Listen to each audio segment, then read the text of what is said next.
Fella goes into an ice cream parlour, you see, and he's almost bent double. And he goes up to the counter and he says to the girl, "I'd like an ice cream, please." And she said, "Yes, for what flavour do you want? Would you like, lemon or raspberry ripple or whatever?" And he says, "I'd like a raspberry ripple, please." And she says, "Crushed nuts?" He says, "No, it's lumbago." That's disgusting, isn't it, that joke? I mean, I wouldn't drink. Good evening and welcome to another exciting show. And tonight we've got Kathy Sanderson. Good evening, Kathy. Hi Speaking there. all the way from Wales. And welcome all the way from Wales, a different country to England. And Fockham, in fact, isn't it? So there we are. And you're Minister of Dandelions, I believe. I'm Minister of Dandelions. Why not, eh? That's right. I don't know what else. I Oh. think Deb's out. I think she was going to. She's probably busy because it's bank holiday here in well, Fockham Hall. It's bank holiday. So you're actually, I believe, in Wales. Have you any cure for the 20-mile-an-hour speed limit? I mean, you're suffering from it very Oh. badly. I mean, how many cyclists have been killed due to it? It's really dangerous. Do you know, I've got a new car, new to me, not new to Mm. anyone else, but Yeah. it's actually got a speed limiter that works at 20 mile an hour. So I do set it because my husband's got caught twice now. Because even if you go like at 22 miles an hour, they'll do you. There's no 10% Mm. anymore. It's a really good income stream for Carmarthen County Council. That's right, yes.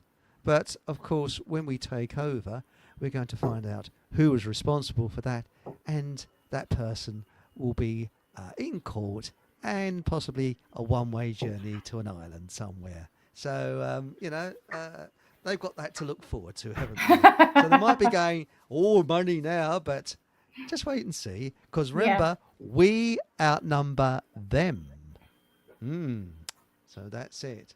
Now, let's have a quick look in chat, shall we? We've got a little bit of healing to do before we start the show. So, quick shufty in chat. We've got Paul. Now, Paul, our Minister of Transport. So, evening, Paul.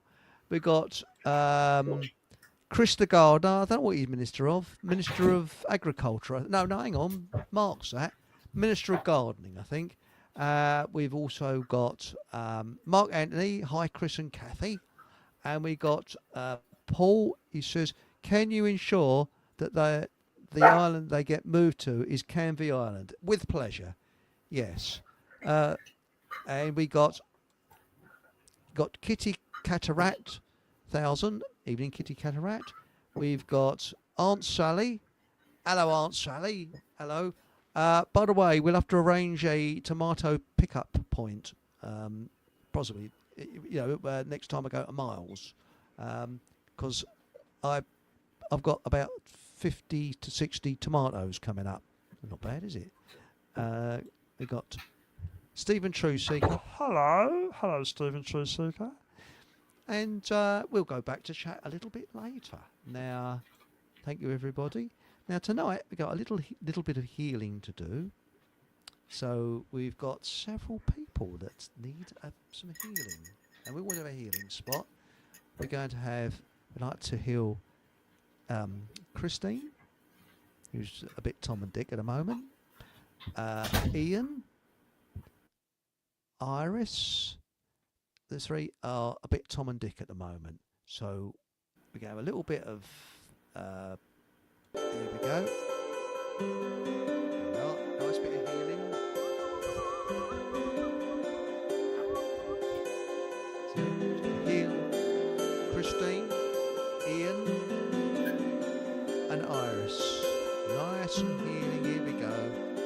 Peace, kindness, love. Here we go. That's lovely. Here we are. There we go. Isn't that nice? That's a I can very see abrupt you. ending. It's a very what? A very abrupt ending. It should go like fade into it, shouldn't it? I know it is, but it's free with StreamYard. I can't phase it out. So I said, "Oh, what a shame!" That's all right. Oh, we got a few more people uh, in chat. Nathan, hello, Nathan. Lucius, hello, Eric, Kathy, Chris the Garden answer to you. Bloody hell, it's forming a list. Hope all is well. And bless you, my son. Bless you, my son. What the heck? Very polite, Kathy. Did I see Superman walk behind you? Yeah, that's my husband. My husband is Superman. That's good. That's good. That's what we like to hear. Very quiet, Chris. Ah, thanks. Right. Okay. I'll just adjust that. Thanks for telling me. Bear with me. Talk amongst yourselves for a moment. I'm going to adjust my microphone. It normally resets itself for some unknown reason, and I don't know why it does that. Right, sound. Just bear with me. Microphone. Ah, yes, it is quiet. Yes. Right, I'll tone it up. Okay. That should do the business. Is that better now? I think it is. Why it resets itself after while I'm on Rumble when I go over to YouTube, I do not know, but that's life. Barefoot 400, rather than fock bobs, maybe you should offer people your nightshade plants instead. Tomatoes. Yes. They're a bit leggy, my tomatoes, and bit of leg just showing, and they're cherry tomatoes. That's all right, isn't it? Sue Sparkle. Hello, Sue. And then we got what's this? Nathan's back again. What is it? Oh, hang on. What have we got? Tempted to say I'm Batman at this point. Oh dear. Shall I risk without? No, it's a bit true. The Batman joke. I don't know. It's a bit risky. It's not really suitable for children. I can see children behind, so... My kids aren't listening, I promise you. Okay, so... No, I've got my headphones in. They can't hear a thing. Yes. What is the beginning of this well-known rhyme? Okay. Cock Robin. Okay, so what is the beginning of this well-known rhyme? Cock Robin. Gee, what's this up my arse, Batman? Sorry.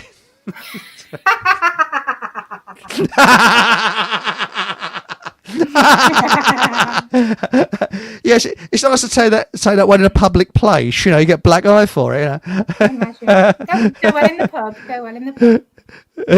That's correct. Right. Anyway, we'll go back to chat a little bit later, and now we're going to come on with a show.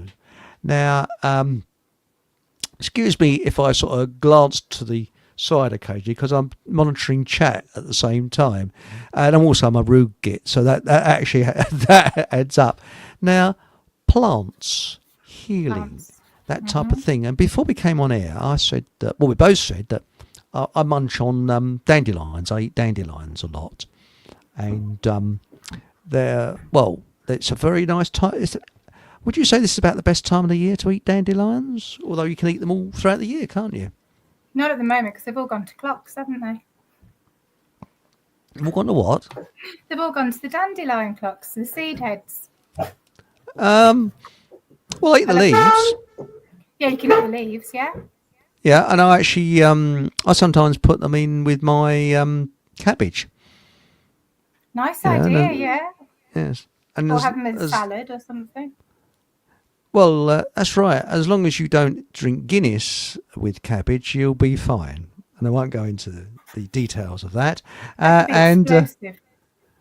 Precisely, yes. But it's a good way of getting rid of unwanted people around you, isn't it? I've actually found, But no, dandelions. And I've also got plantain, which I believe is very good for wounds. You chew it and on wounds. But you are the expert, so over to you. So what I'm the are expert between me and you, anyway. Um, so dandelions are beautiful, aren't they? When you look into a yes? garden and it hasn't been manicured within the inch of its life, you can see all these beautiful yellow and white flowers, and it just makes the most amazing view of carpet everywhere. But dandelions, I love dandelions. They're like my favorite flower. And to me, they bring happiness and they bring joy, even just looking at Mm. them. But when I drink them, so I pick the dandelion heads and put 4 or 5 into my little glass teapot and put boiling hot water on it and let it steep for 10 minutes. And when I drink it, that tea, that taste, it just brings that lovely bit of sunflower to lovely sunshine and yellow. And I always think yellow cheers you up. It's a nice colour, isn't it? It's not going to make you feel Mm. sad seeing yellow. Oh, I like yellow. Yeah. And it's, it's one of the first flowers that comes out. You do leave them for the bees, but then Mm-hmm. after all the other plants start coming up, you can pick them. You can do whatever you want with them. I use them and I infuse them in my in sunflower oil to make my Kathy's Magic Balm. So I do use them a lot, um, but I won't make any dandelion honey anymore because I'm trying to avoid sugar. Well, yeah, but honey's a different type of sugar, isn't it? Really. I mean, But I t- I- dandelion honey is real sugar, though. You can make it with granulated sugar and stuff. It's not proper honey. yeah. Now, the thing with what I found with honey and things like, I tell you what, I doesn't agree with me. Everywhere's saying eat chia seeds. Chia seeds are really good for you. They're bloody dangerous because if you don't soak them for quarter of an hour at least, that can clog your clog your pipes up because they expand to about 27 times the size of each seed. And I had chia seeds, and shall we say they went straight through me. I couldn't leave a small room for a very long time. They don't agree with me. They're nice though if you leave them in milk overnight, some almond milk, Mhm. some normal milk, whatever, and overnight, and it makes a nice little pudding. You can add like some fruit and berries and stuff. And we when we used to drink smoothies because we were like a fruitarian type thing, Mhm. we used to add the chia seeds and stuff, and it thickens it up really nice. But no, I wouldn't eat them just. You can't eat them just out of the packet. They're horrible.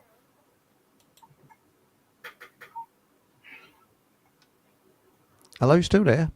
Mm-hmm. Oh, Have I sorry, you gone? can't eat. No, you went a bit quiet just then, and I'm just actually sending because there's I'm also in Telegram. You see, there's stuff coming through on Telegram as well. So there's 1,001 things going on at the same time here. You So need assistance. You need to get yes, some PA.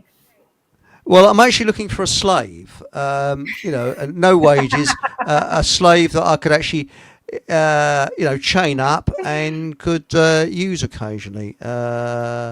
But you could There just we have a go. volunteer, which would be much nicer Volunteer? No, no, no. and Too kinder. expensive. This You could pay them with tomatoes. I could do, couldn't I? Yes. Mm. But what's your view of tomatoes? Now, hang on. Bing. Right, I've just done that. Sorry about that. I just. Right, we got that there. Right, I'm fully with you now. Yes, what's your view of tomatoes? Because apparently the seeds, they've got something in them that can, so I was told, can tear the lining of your intestines. Now, whether that's true or not, I do not know. If you go onto YouTube, some doctors say, oh, don't eat tomato seeds, they're very bad for you. And other people say, oh, tomatoes are jolly good for you. I know that my um, great grandfather, my mother told me, used to remove all the seeds from tomatoes and didn't believe in eating any of the seeds in the tomatoes at all, and just ate the skin of the tomato and the flesh. So they must have known something in those days. I just wonder what your view of tomatoes is. I was just thinking, do the Italians do that? I was watching a program and they But prepare no. their tomatoes totally different to us. I think Hmm. that there's something people can find bad in everything, can't they? It's like kale. Kale was a Hmm. huge, big thing And now you shouldn't eat kale. It's Really? undigestible. Yeah, people are saying it's undigestible and stuff. Hmm. A lot of the cruciferous vegetables, but tomato is known to inflame if you've got arthritis and stuff. Those nightshades, like the lovely barefoot forager was saying about nightshades. So I do know that they can.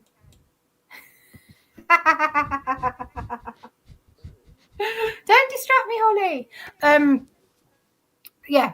So some people can't tolerate tomatoes and potatoes as well because they're nightshade family. So That's right. Aubergines. They're yeah, pretty.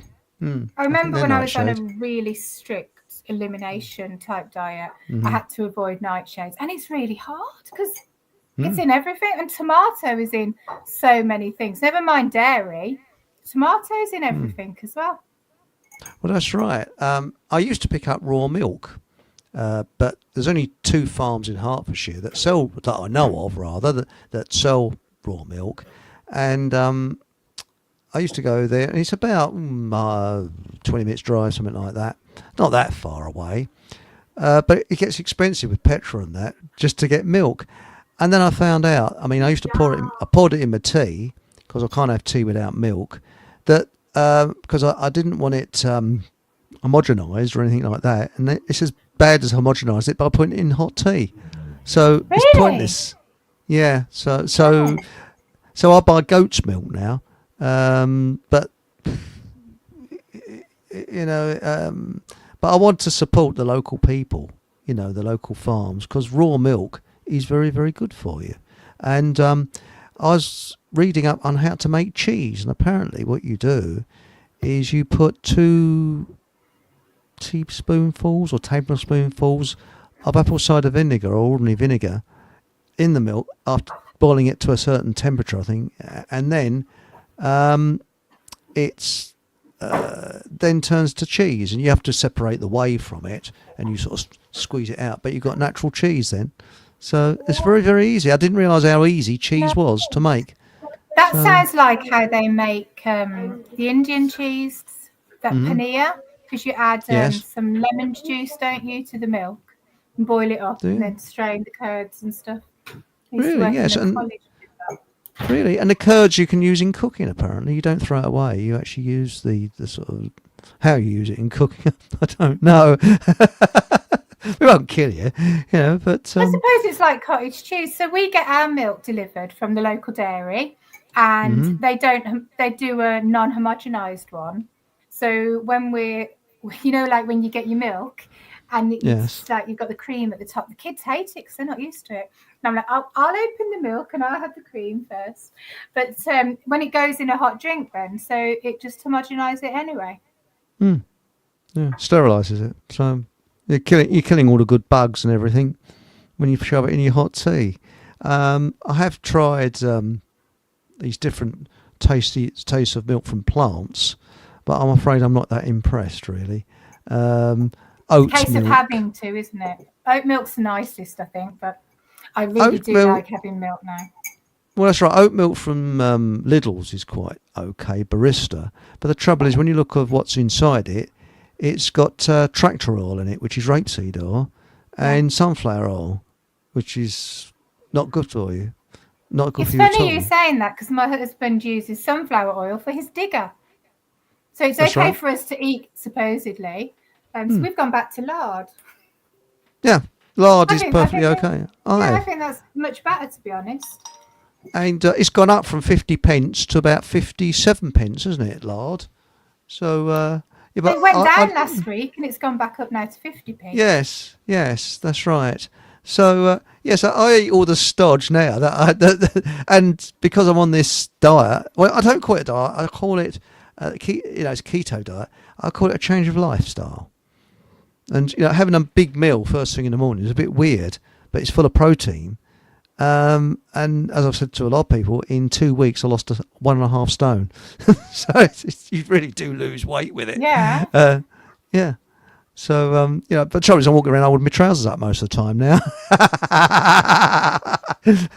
But so anyway, this type of time of the year, it seems to be the nature's food basket. It does, What doesn't it? are the things that you can eat? And I know there's certain things you shouldn't eat. I mean, I've got a poison plant living down the back of my wall where I live, which I won't touch. Cow parsley, which I think is okay, but it's Yeah. very, very similar to hemlock. And if you get it muddled up, you kill yourself. So I don't touch anything that looks like hemlock because it is so dangerous. But you was going to talk, I believe, about mushrooms because it's something I don't generally go for. I get them out of a tin, which is probably the worst time. You know, I'm very good with the tin opener. I'm an expert with the tin opener. So can you tell us a little bit about mushrooms? I can tell you a little bit about mushrooms. Yeah. So we moved to Wales in August 21. Until then, that point, I wasn't a forager. I just discovered wild garlic at the bottom of one of our country paths, and we fell into doing the community camping and healing gatherings because we wanted somewhere to come where everyone could come and hug. We had 25 acres, so we thought, why not? And everyone, 46 people we'd never met off the internet came off Facebook, and we had the most amazing weekend. And they're like, keep doing this, keep doing this. So we've done this, and through this time, I have met the most amazing people, the most amazing foragers, the lovely Holly, friends who do mushrooms, and I started to hear about lion's mane and turkey tail. So we've got loads of turkey tail growing on our land, very, very blessed.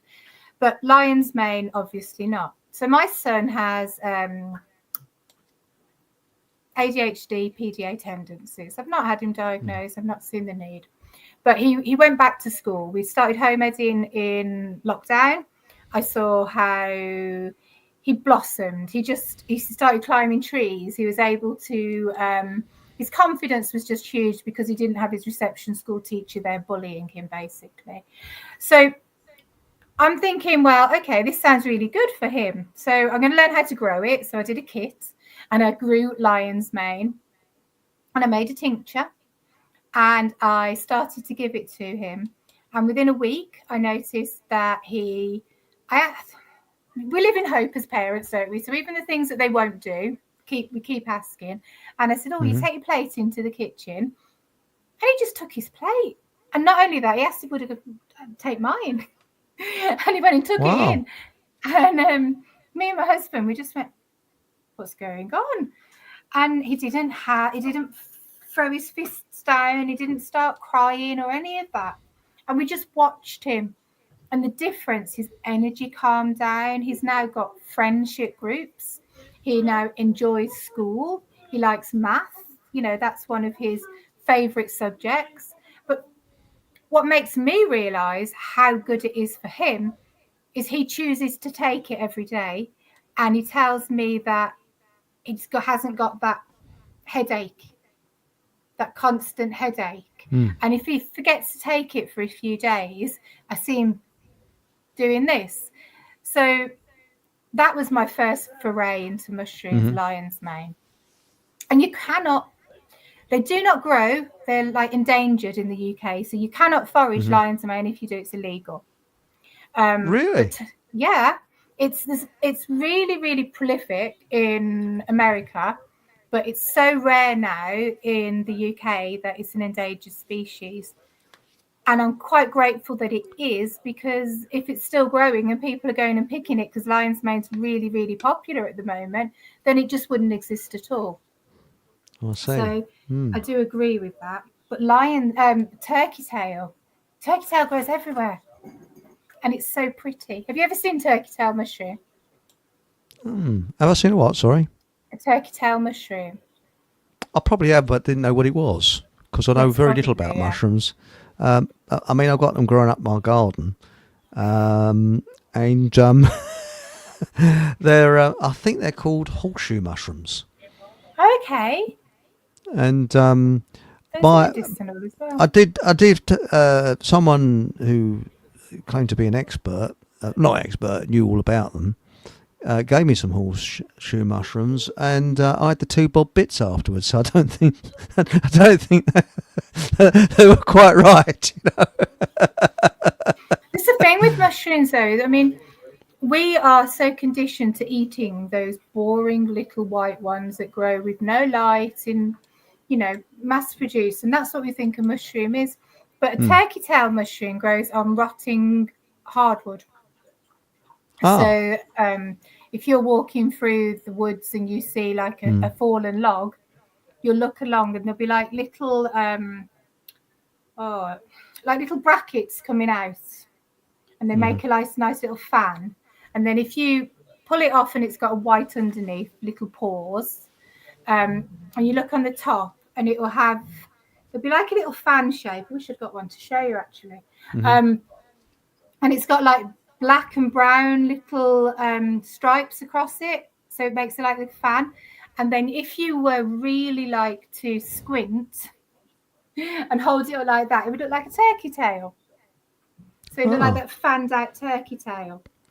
But it's just absolutely magical. And there's studies now. It's really good for immune health. So it's quite often you can get things that work with your immune system, but they boost it too much. And a lot of the things that people are dealing with at the moment is an immune system related things. Even diabetes, which I've got type 1 diabetes, is an immune condition.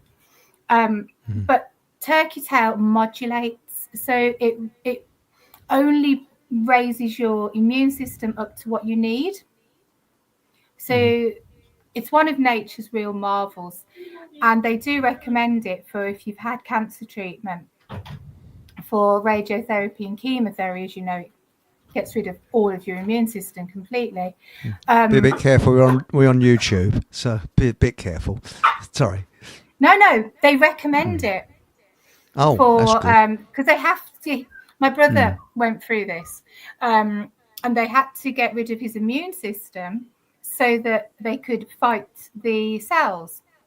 So now, when you've gone through that, they recommend turkey tail to actually build up your immune system safely, and of course your gut health as well. Because once your gut health is strong, your immune system's strong, your gut is your second brain, and your body works better. Spot on. I'll tell you something I do, which people might be interested in. First of all, before we go any further, Patrick, he is our cheese ambassador in Wisconsin in America, who also is also in the last outpost, last Zulu outpost, you see. So that's what he calls it, because we all got Ponzi titles in Fockenhall, you see. And and he said, what are the ingredients for cheese again, Eric? What is, and this is from memory off the top of my head, it's 1 litre of whole milk. I think you have pints in America. So I don't know what you'd have to convert that over to 2. I think it's tablespoons of either vinegar or apple cider, or preferably apple cider vinegar, and you heat it up to I think it's 180 degrees, so it's almost boiling, and then you let it cool down, and then as it's cooling, you pour the vinegar in and stir it, and keep stirring and stirring and stirring, and it goes all sort of solid and curdles. That's what it's supposed to do, is curdle. And once it curdles, you get the solid bits. I haven't done this, I just read this. And then you get the whey, which is the watery bit, and you put it in a muslin bag and squeeze it and strain it. And then you use the curds or the whey, is it? No, hang on. The liquid bit. The cheese. Yeah, the liquid bit. Excuse me being very technical, for cooking other things. I think it's good on roast potatoes or something like that. And then you save the solid bit, and that is a cheese, and apparently it's ready to eat immediately. So it says in this recipe, but I haven't tried it yet, so there we go. That's exactly how the Indians make their paneer cheese. Maybe, but well, yeah. I mean, Barefoot Foreigner says I've made cheese by hand. It took a long time. Oh, was that with rennet though? Because if you make it with the apple cider vinegar or the lemon, like the Indians make their paneer, it is instant.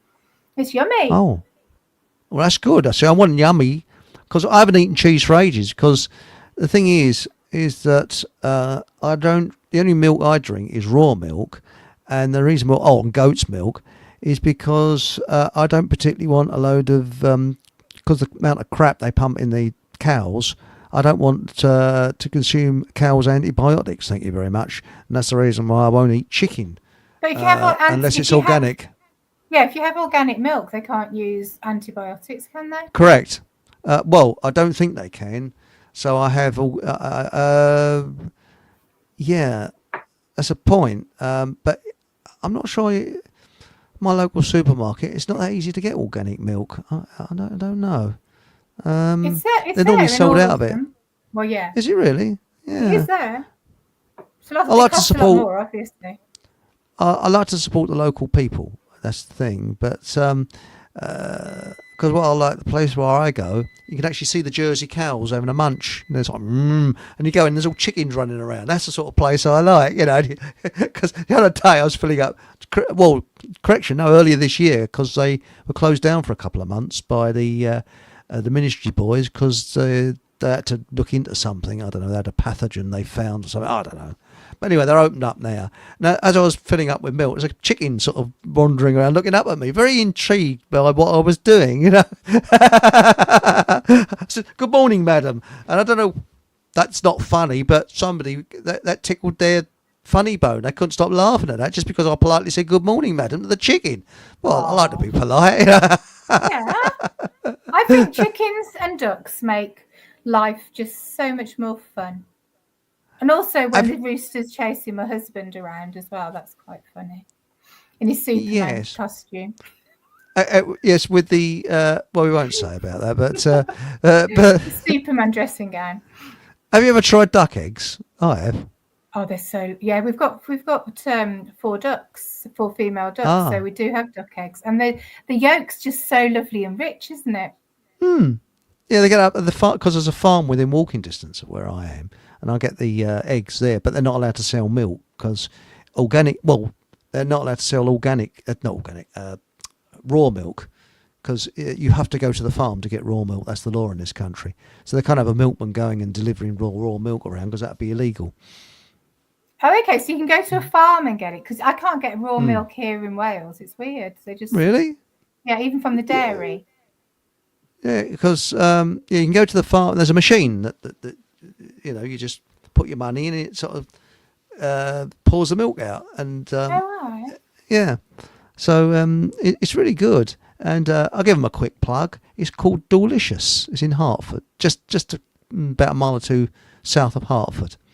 So there we go, Delicious. Very good they are. Nice milk, and they do ice creams there. But I don't eat ice. Well, I don't have ice cream because it's got sugar in it. I avoid sugar. I'm not diabetic or anything like that, but I just try and avoid sugar as much as I can because I'm a miserable sod.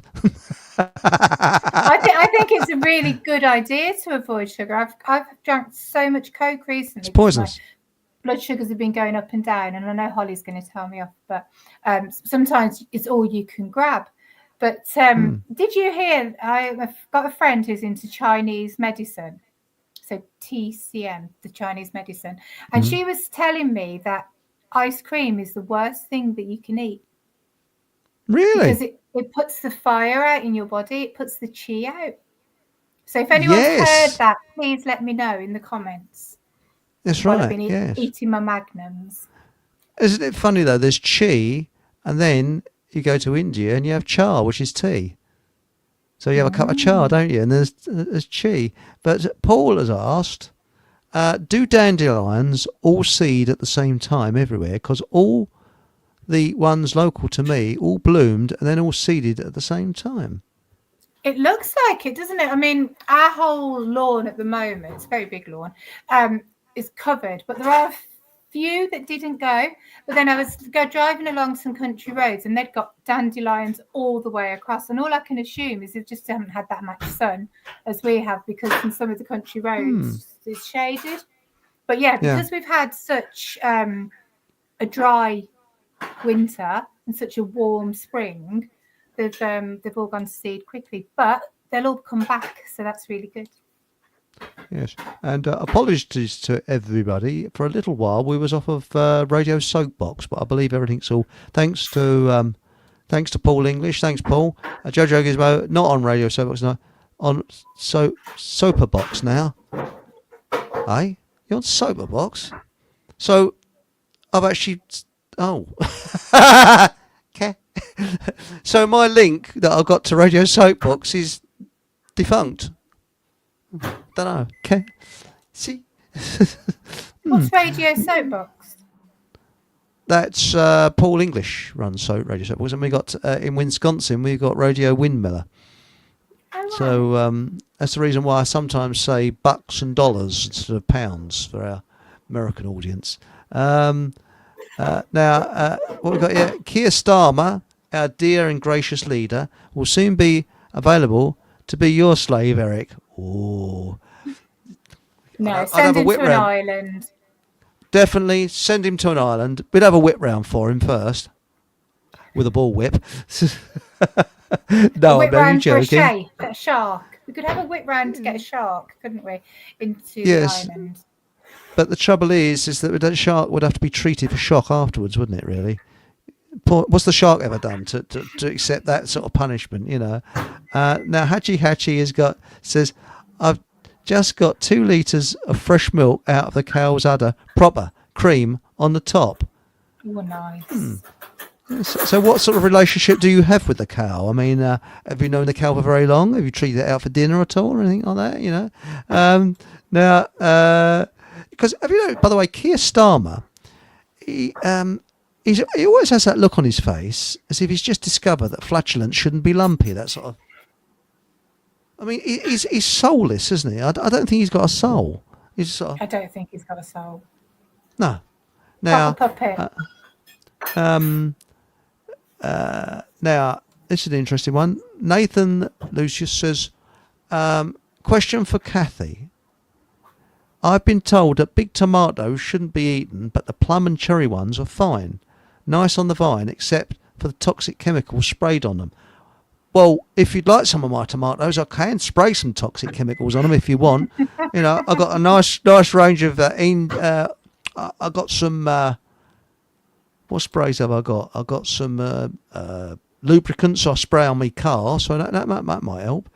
Now, do you know anything about that, Kath? I don't. No, I've never heard. I've never heard the difference. I do know that I was at a market selling my tinctures and my balms, and while I was saying to a lady, would you like to try my magic balm? They offered me some little cherry tomatoes that the guy who was selling the vegetables over the other side of our stall, and they were the nicest, sweetest tomatoes, and I was like, maybe I shouldn't go and eat that huge donut with a big lump of Galaxy Bar chocolate on top. Maybe I should just eat those gorgeous little sweet cherry tomatoes. But no, I've not heard about not big tomatoes, because they use a lot of beef tomatoes everywhere, don't they? They do, but instead of sugar, you can use xylitol.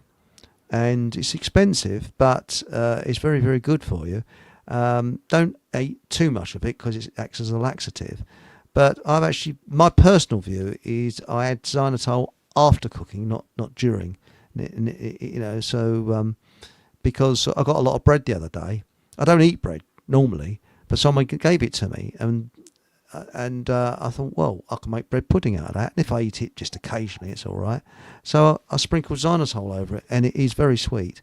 But it's good for your teeth. You don't get felt teeth, and it's not sugar. You know, it comes from pine, I think. I don't know. Yeah, it comes from a tree, doesn't it? I used to make toothpaste, and I'd use xylitol in it. Really? Yes. Now, this is Patrick. He says, Amish store tomatoes over winter in fire pit ashes at cellar temperature. Yeah, the trouble is that we don't have cellars in this country. Well, some houses do. Some houses do, but it's not. Modern houses don't tend to have cellars. It's the old ones, isn't it? I think.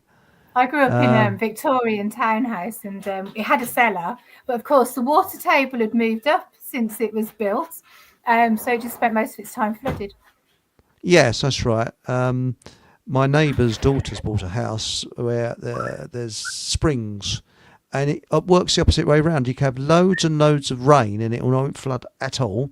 It'll be a long, dry summer, and it'll flood. Work that one out. Yeah. It's always the opposite way round. It's down in about July or August when we've had a long hot summer. It floods, and that's in Broxton, which is That's very very yeah. strange. I We've got a actually thought it. spring.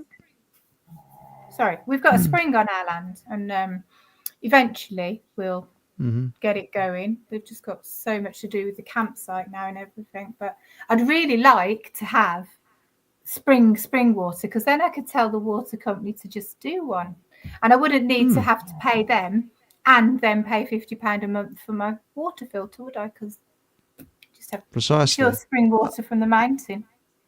I use a zero water filter. What do you Yes, use? that's what we use, because in Wales there's no fluoride in the water, so it works perfectly.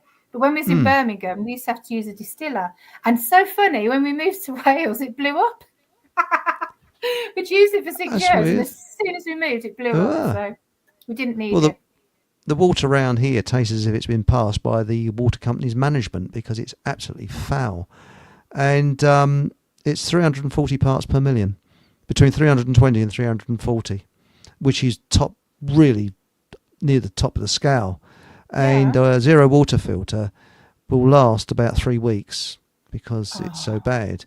But I've got a way of extending its life, and the record, because some filters last longer than others. Have you noticed that? I don't know quite why. It depends how much rubbish they're putting through their water, because sometimes I can test it, our tap water, and it'll be 50, and sometimes I can test it and it's 250.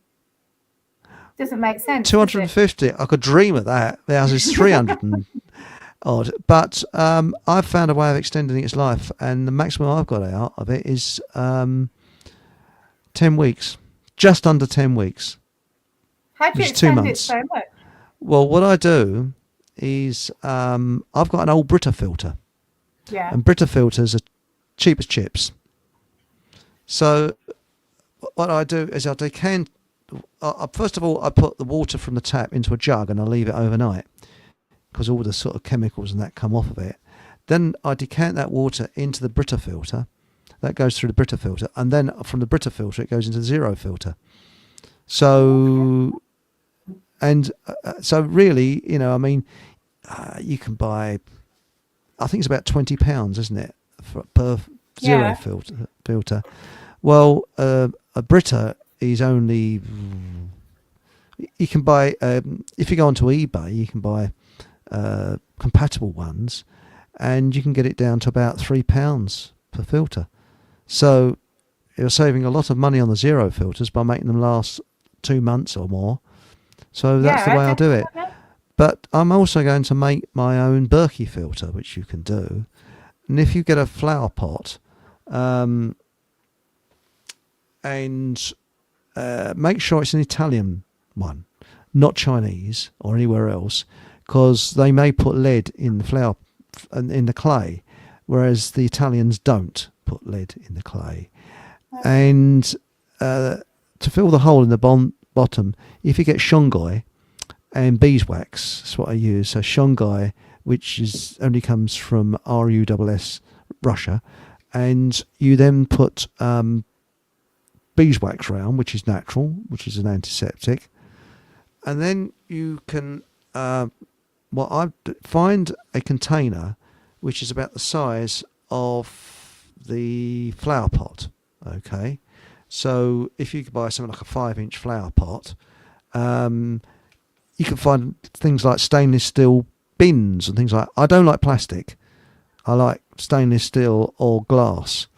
But anything like that, do a little bit of research. Put a tap in the bottom of this container. So if it's a stainless steel rubbish bin, make sure there's no rubbish in it. It's no spotlessly clean.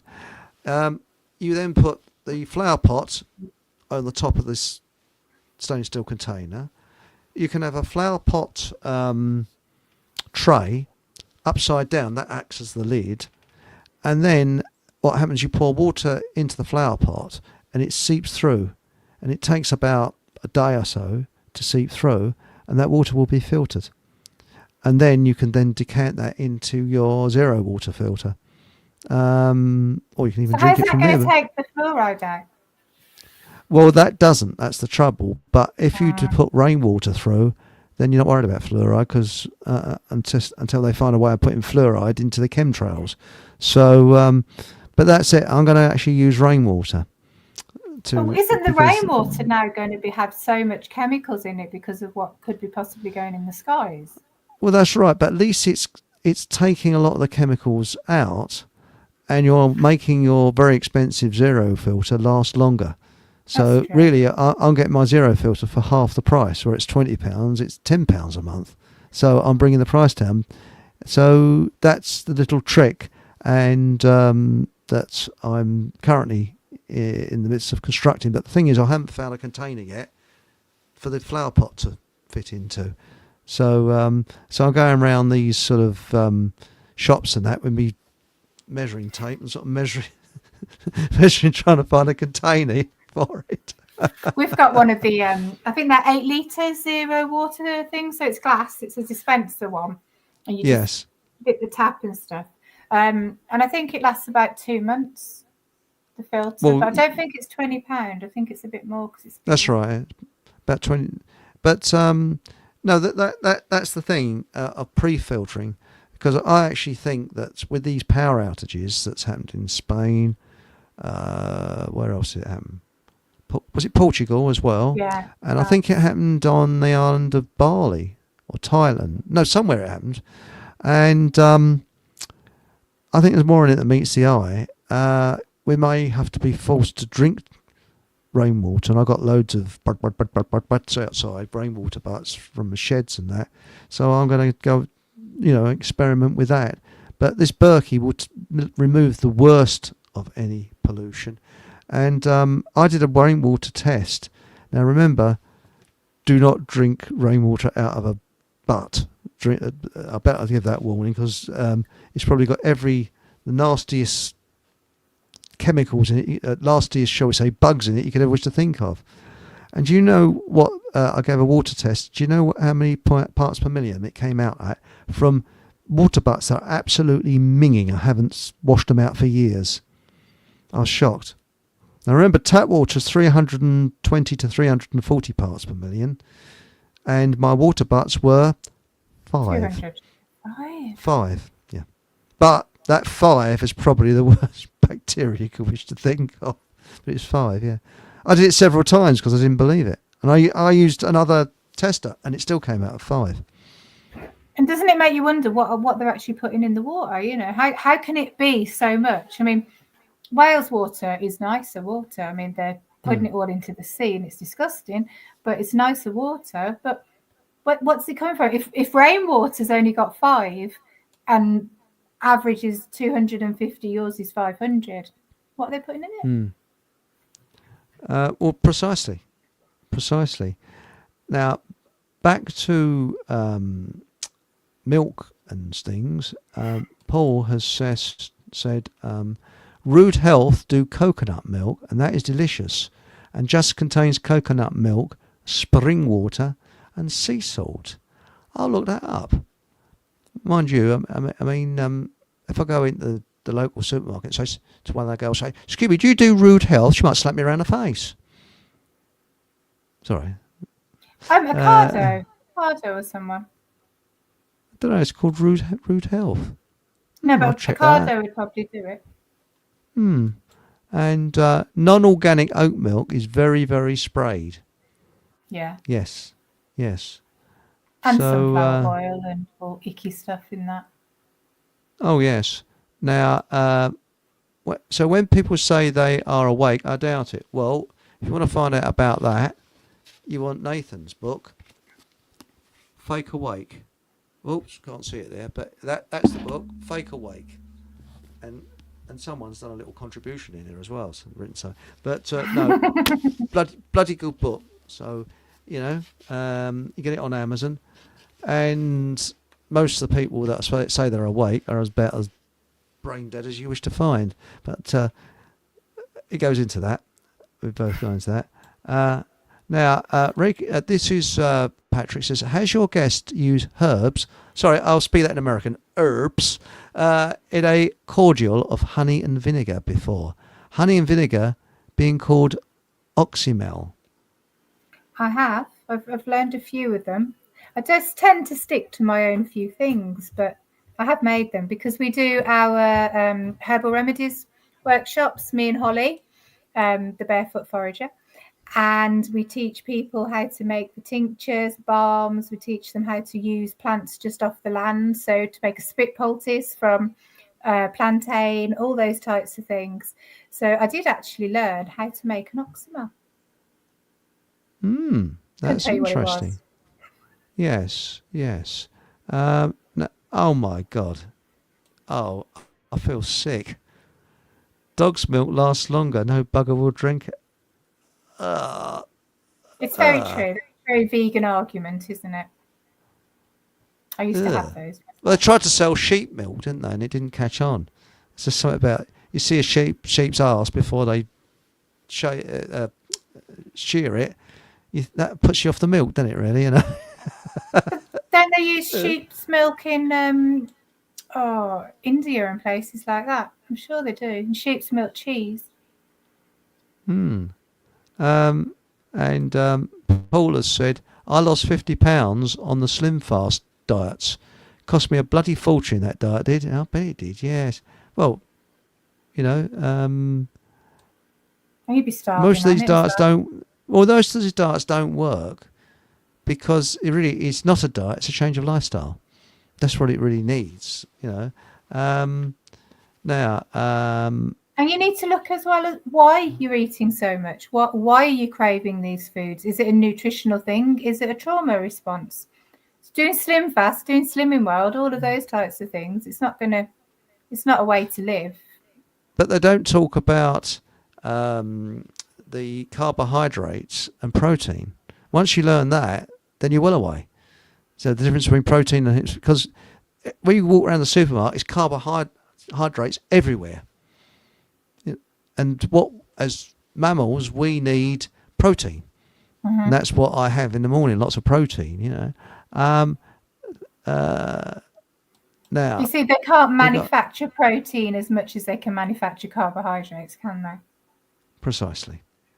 Now, Haji, this is an interesting one. As far as I'm aware, all fungus that grows off trees is edible. Is that true? Everything's edible once. Well, yeah, but so is poison ivy and exactly. I mean, you only try it once, can't you? I mean, some poor sod had to try it to find out it's poisonous, didn't they? Exactly. Everything's edible. It's just whether you survive. I don't know. Would you want to eat birch polypore? And I got some pheasant. Did you? Pheasant back mushroom, and I tried to eat it, and it wasn't very. I suppose everything's edible. It's just whether it tastes nice, isn't it? Now, this is interesting. Actually, no, but if it looks like a shelf bracket, then the only toxic one is cinnamon bracket. Oh, imagine little cinnamon as a bracket. That'd be so cute.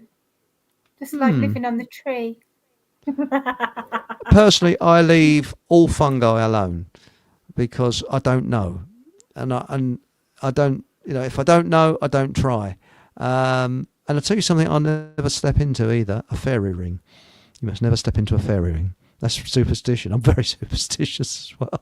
I want to find a fairy ring. I've never found Oh, there's loads of them round where I live. But I never stepped in one. You must never step into a fairy ring, you know, because apparently, I believe it kills a fairy. You mustn't do that. Oh, Patrick is a cheesemonger. Sorry. Now, when I was talking about making cheese, he says, Aunt Sally says, sounds like cottage cheese making process to me. Similar, yeah. Except the paneer, you squash it, whereas I suppose with cottage cheese you wouldn't.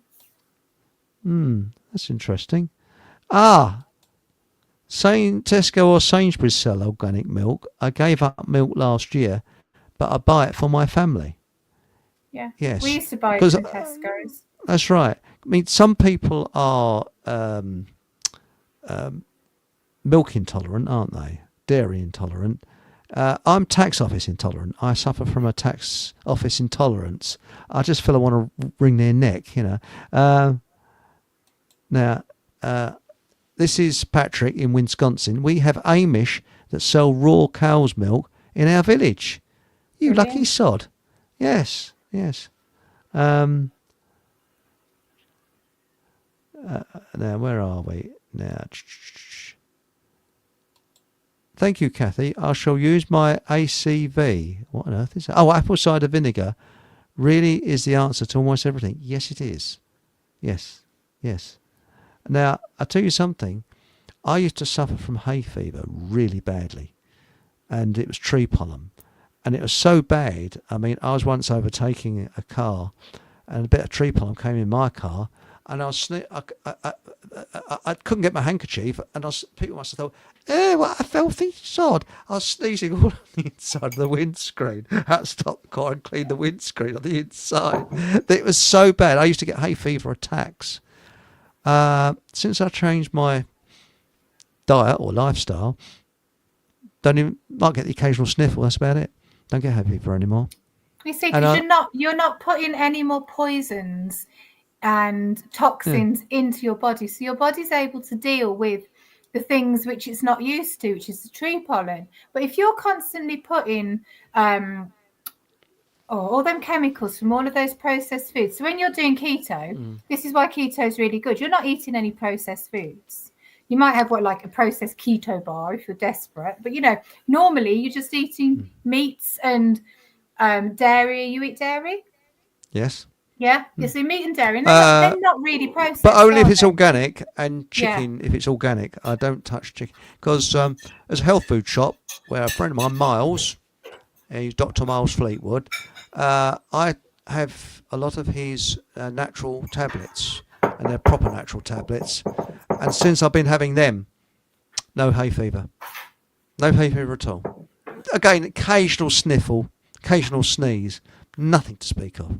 But everybody gets that, a little bit of pollen going up their nose, And that's terrible, isn't it? But when it's sending you into like my mum had hay fever so badly that she'd have asthma attacks and she'd have to call out the ambulance.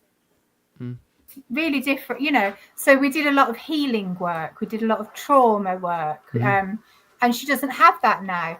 But other people, they carry on doing the same old, and they'll go and get some antihistamines from the chemist or from Sainsbury's or something, and they'll take those stuff, but that's not helping them. It's damaging them in some other way. That's right. It's getting to the root to the problem. I mean, I used to suffer from panic attacks, terrible nerves, absolutely nervous wreck. So I was in a kind of shock state. My system was in a shock state most of the time. Since I've changed my diet, take healthy vitamins and things like that, not the crap you buy in cheapo shops. I buy Miles' vitamins. That's all gone. I haven't had a panic attack for about a year now. So I realise that it's your second brain, it's your stomach, what's in your stomach, and also keeping off the carbs as well. I mean, all right, I still eat a little bit of chocolate occasionally, and I have bread pudding occasionally, but I don't eat it all the time. That's the thing. Now, I've seen raw milk in town markets. I didn't know they were allowed to sell it in town markets because I know there's strict laws. It's interesting. Is that in this country? Yeah, Stephen. Yeah, you are in this country. Yeah, of course it would be. I suppose they're fine until they get found out, aren't they? Then they just move on. That's right. But I actually think we should do what's best for us. And if their heavy mob, the government's heavy mob, come along, our heavy mob is much bigger than their heavy mob. Goodbye. Yeah. We can be very polite and say, please off, or we might get a bit upset, Dandelions carry on flowering throughout the summer. Well, that's the thing, because they've gone to seed early. They've gone and spread some more seeds. So we'll have loads of dandelions again in a month or two, which is so pretty. That's right. Paul, is it also true that dandelions cleanse the soil? Yes, they do. Yes. They clear out all the crap. Nitrogen to it as well, don't they? Yes. So they only grow where it's poor soil. So I must have really poor soil because they're everywhere. But they grow because I want them to grow. Now, what's this? Yes, if you want to make an Ayurveda or TCM practitioner weep, what are they? Say you're going to feed your A kids ice verdict, cream in England in winter. Oh yes, too boggy, same as bananas. Now I have a banana a day, which has got that's now I'm going to tell you, if you could grow tomatoes, you don't have to go down the road and buy tomato feed. If you eat a banana, you throw the skin into a container of water and leave it there for a couple of days, preferably outside. And I then save that water, throw the skin away, and do the process over again. And then you water your tomatoes with that. And to me, that's as good as tomato feed because it's got potassium and what the tomato requires. Now, what we got?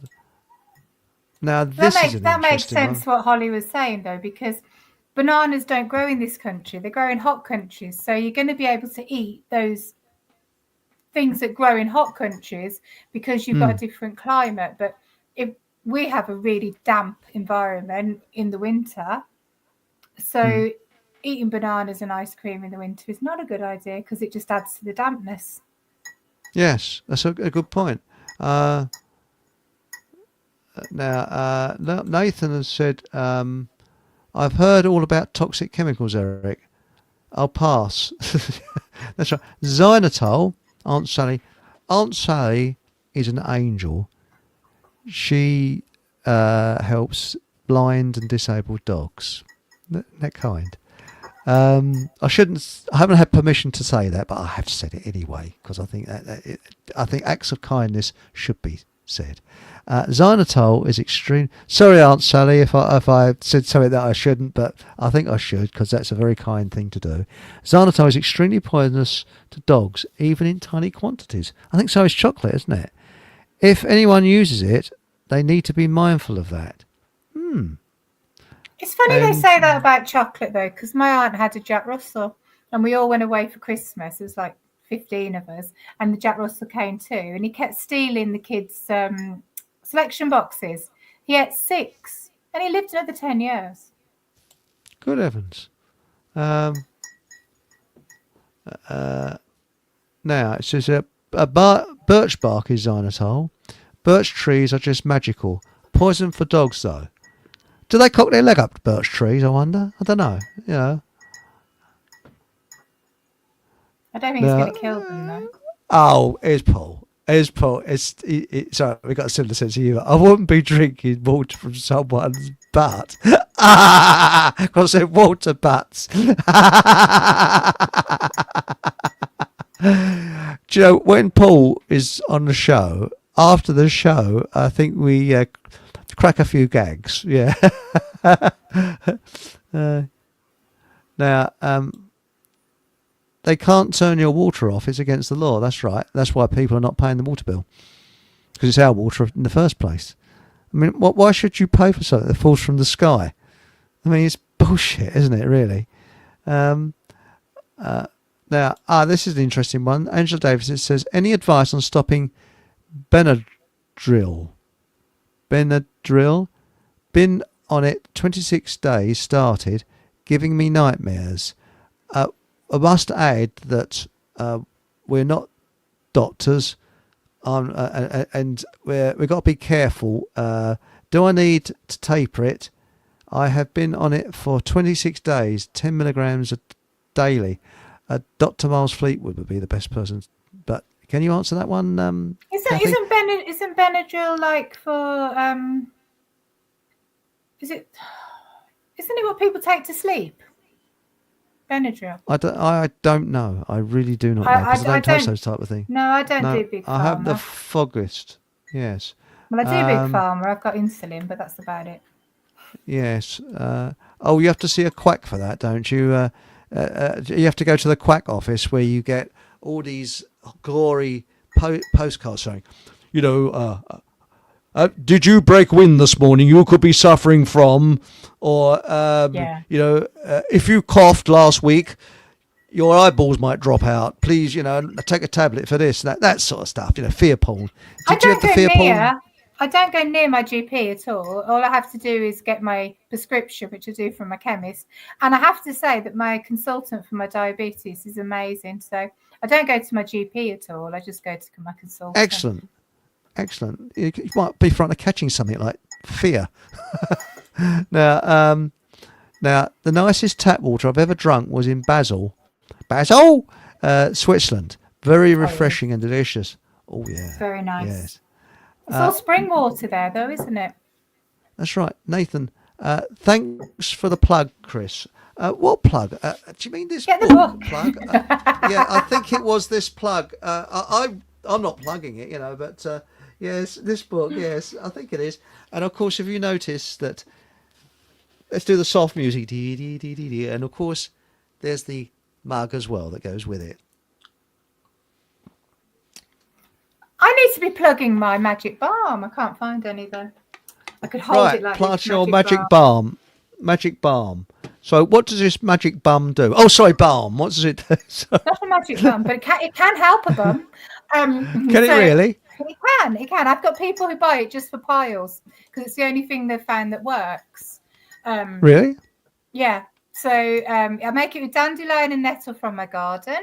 I infuse it in sunflower oil. Everyone's going to tell me off about seed oils, but you're not eating it. It's really good for your skin. And it means that it gets absorbed quickly. Because if you've got psoriasis and eczema, you don't want something that's there clogging your skin. And then I add soy wax. Again, horror. But I was vegan at the time. I didn't want beeswax. And soy wax provides a barrier. So if you cut yourself and you put it on, it stops any of the nasties going in. And it stops it keeps the goodness in. So when you've got eczema and psoriasis again, which is what I made it for, it enables it to heal because the dandelion's going to help it heal skin-wise. The nettle's going to take any inflammation out. I use a blend of essential oils. And it just means that you only need one thing in your cupboard.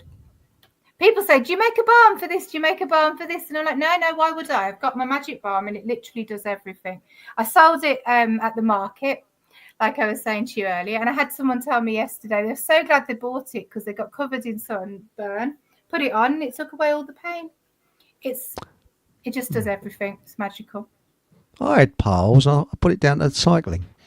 A very bad bike seat. And there's nothing that works for it though. Yes, I was taking.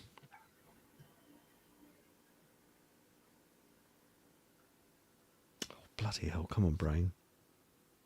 I think it's an old one. Conkers. What are they made of? Horse chestnuts. Yes. Yeah, I was thinking horse chestnut tincture could work, but this. Well, it's not tincture. No, it's not tincture. They're actually tablets. I got them from Miles. Yeah, and it because see the thing is, people are used to instant cures. I've got a headache. They take a load of and it goes. But sometimes you get instant cures. I mean, I've seen someone go into Miles's place with a headache, and he gives them. He said, "Hey, hang on a minute, sit down." He gets his acupuncture needles out, and they said, "Hey, it's going. It's quite amazing." You can do that with meadowsweet. You can go and get some meadowsweet, and you can take it as a tea. It'll help your headache. There are some instant things, and headaches can be pretty quick, can't they? But things like piles, they're going to take a bit longer because they've took a while to come. Well, that's right. It's due to veins straining and things like. Or I know that Napoleon had bad piles because he's sitting on his horse all day. So he had terrible piles. Mine virtually almost gone. But I, as I say, I put that down to a very bad bike seat. So it's a bit like a razor blade. Yep. And of course, pregnancy. Women get in so much in pregnancy because of the weight of the baby, and it's just not what they're used to doing. So yeah, but my magic balm can stop bruises coming up. It can take away the healing from twisted ankle we had last week at our camp. So the boy put it on, and all the bruising went down. He's able to walk on his ankle. It's very good stuff. Now this camp, is this where Survival Steve goes as well? Do you know Survival Steve? I've heard of Survival Steve, but I've never met him because he's in North Wales and we're Southwest Yes. Wales. Ah, I see. You're not anywhere near Powys, are you? No, Ah, we are um, by Carmarthen and Llanelli. Carmarthen, Collethley. And is it right you can't speak Welsh if if you're eating a bag of nuts? Yeah, 'cause grip blasts everywhere. But I can't no, speak Welsh so anyway. no, not can I. But now the thing is, this balm, if you give it the name, I will put it on a banner that goes along the bottom of the screen. So how about that, Anne? What about that? So what is your magic balm called? It's called Kathy's Magic Balm. Kathy's. Well, better still, sorry, Kathy's magic balm. Where do they get it from? They get Because it they'll be from Healing because you from can't go. Within. Hang on. Ready? Healing from within. Yes. .co.uk. Oh, hang on. I better close those up. Here we go. Within dot co dot uk /shop. slash yes. It's a bit like the incontinent website, isn't it? // // isn't it? Now where are we? Where's my /? Here it is. Hang on, no. / shop. That's it. Right, and That's where my mushroom tinctures are as well.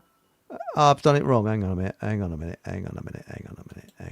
I put a capital H at the beginning, which it shouldn't have, because it should be all lowercase, shouldn't it? So that's it. Now that's there. Give me a few moments. Now, come on you come. Oh, I've got to save it, haven't I? Right. How's that? Oh, wow. Fantastic. So we'll leave that there for a while, so it gives you time to get a pencil and paper. So there it is. And it's Kathy's Magic Balm. So we'll put that along the bottom, shall we, as well? I wonder if we can do that at the same time. So it's Kathy's Magic Balm. Here we go. If you know anyone with eczema or psoriasis and they've tried everything, nothing's worked, this balm will work. This is what it was created for. I'll put this, I'll edit it, and I'll scroll it along the bottom.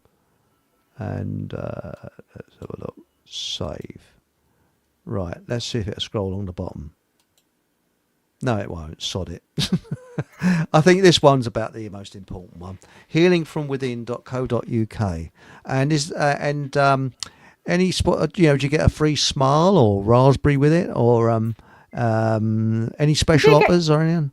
You do get a nice sticker that says "Thank you for your order." Excellent. That's what we want. Yes. You can give Fock Bobs. Can you accept Fock Bobs at all? I don't know what they are, so no. You don't know what they are? They're Fock and Paul's currency. Fock Bobs. Okay. Yeah, so, but anyway, so that's Kathy's Magic Balm, healingfromwithin.co.uk. That is brilliant. Thanks, Kathy. Now, we'll go back to search. Now, what was we talking about before that now? And it's good for piles, is it? It's good for piles, but it's really good for eczema, psoriasis, dry skin, rosacea. But literally, it's the only thing that you need to have in your first aid thing. It will stop the bleeding. It will stop the bruising. It will take away the pain. If you burn yourself, put it on there. Take away the pain, and the skin will heal so much quicker. And so the main consistency is, and you did say, but I'm getting on a bit. So I actually it went in one ear and out the other one. So what was it now? It's nettle and dandelion that I've foraged from my garden. It's sunflower oil, it's got soy wax, and it's got a blend of essential oils. And that's it. No nasties, no horrible. My son, it was 2 years ago, and he didn't wait for his hot chocolate. So him and his sister made it on top of the log burner in the lounge. So they're all there, they're thinking they're very clever, pouring it out. And he sits down with his big mug of hot chocolate and bounces on the sofa, and he pours it all down it's scalding hot chocolate all down his leg onto his joggers. So we ripped them off and put him in a bath of cold water. Stop the burning. We didn't go to hospital. Excellent, excellent. No, sorry. I shouldn't say that, should I? I should say, oh yes, you really should see a physician about that, shouldn't you? Yes. But no, I knew that I could do it. So we covered him with coconut oil and with lavender, tea tree, copaiba for 4 days. With the cling film over it so that it didn't get infected. After that, we started using my magic balm on it because it took the pain away, it healed it. If you see my son's leg, I've got a little picture I can send you afterwards. There's no puckering, there's no scarring. This was a 2nd-degree burn, and it tans, and it's on the top of his leg. So no one's going to point at him and say, "Ooh, what's that?" or "What's wrong with your leg?" or any of that. It's just completely healed. There's no sign of it. Excellent. Can you do anything for this Viking problem I've got? That's a finger that's like going upwards like that. Does the magic balm make my finger go back? It will take away the inflammation. It will take away any pain. There's no pain. So, it's just a bloody thing won't. You see, it's because I've got. It does look inflamed, doesn't it? No, it's not inflamed. What's the swelling? The other one's a bit like that as well. I think it's just part of my. That's part of my fingers. Yeah. It would take down the swelling. It would take down inflammation. It may allow it to stand up. It is magic. It works from intention. Intention is everything. Well, the thing is, it's because I've got Nordic heritage. Seriously, it's so to do with being Nordic. It's Viking, and there's certain genetic traits of Viking heritage. And it seems that my great grandfathers were Vikings. So everyone who's Nordic with Viking heritage has got those fingers. Well, not everyone, but apparently it is from Viking heritage. Yeah, because I've actually seen the film, and I know that for a fact that the Vikings spoke with a Brooklyn accent, and they had very good hairdressers as well. See, I've seen the film, so that's true. You know.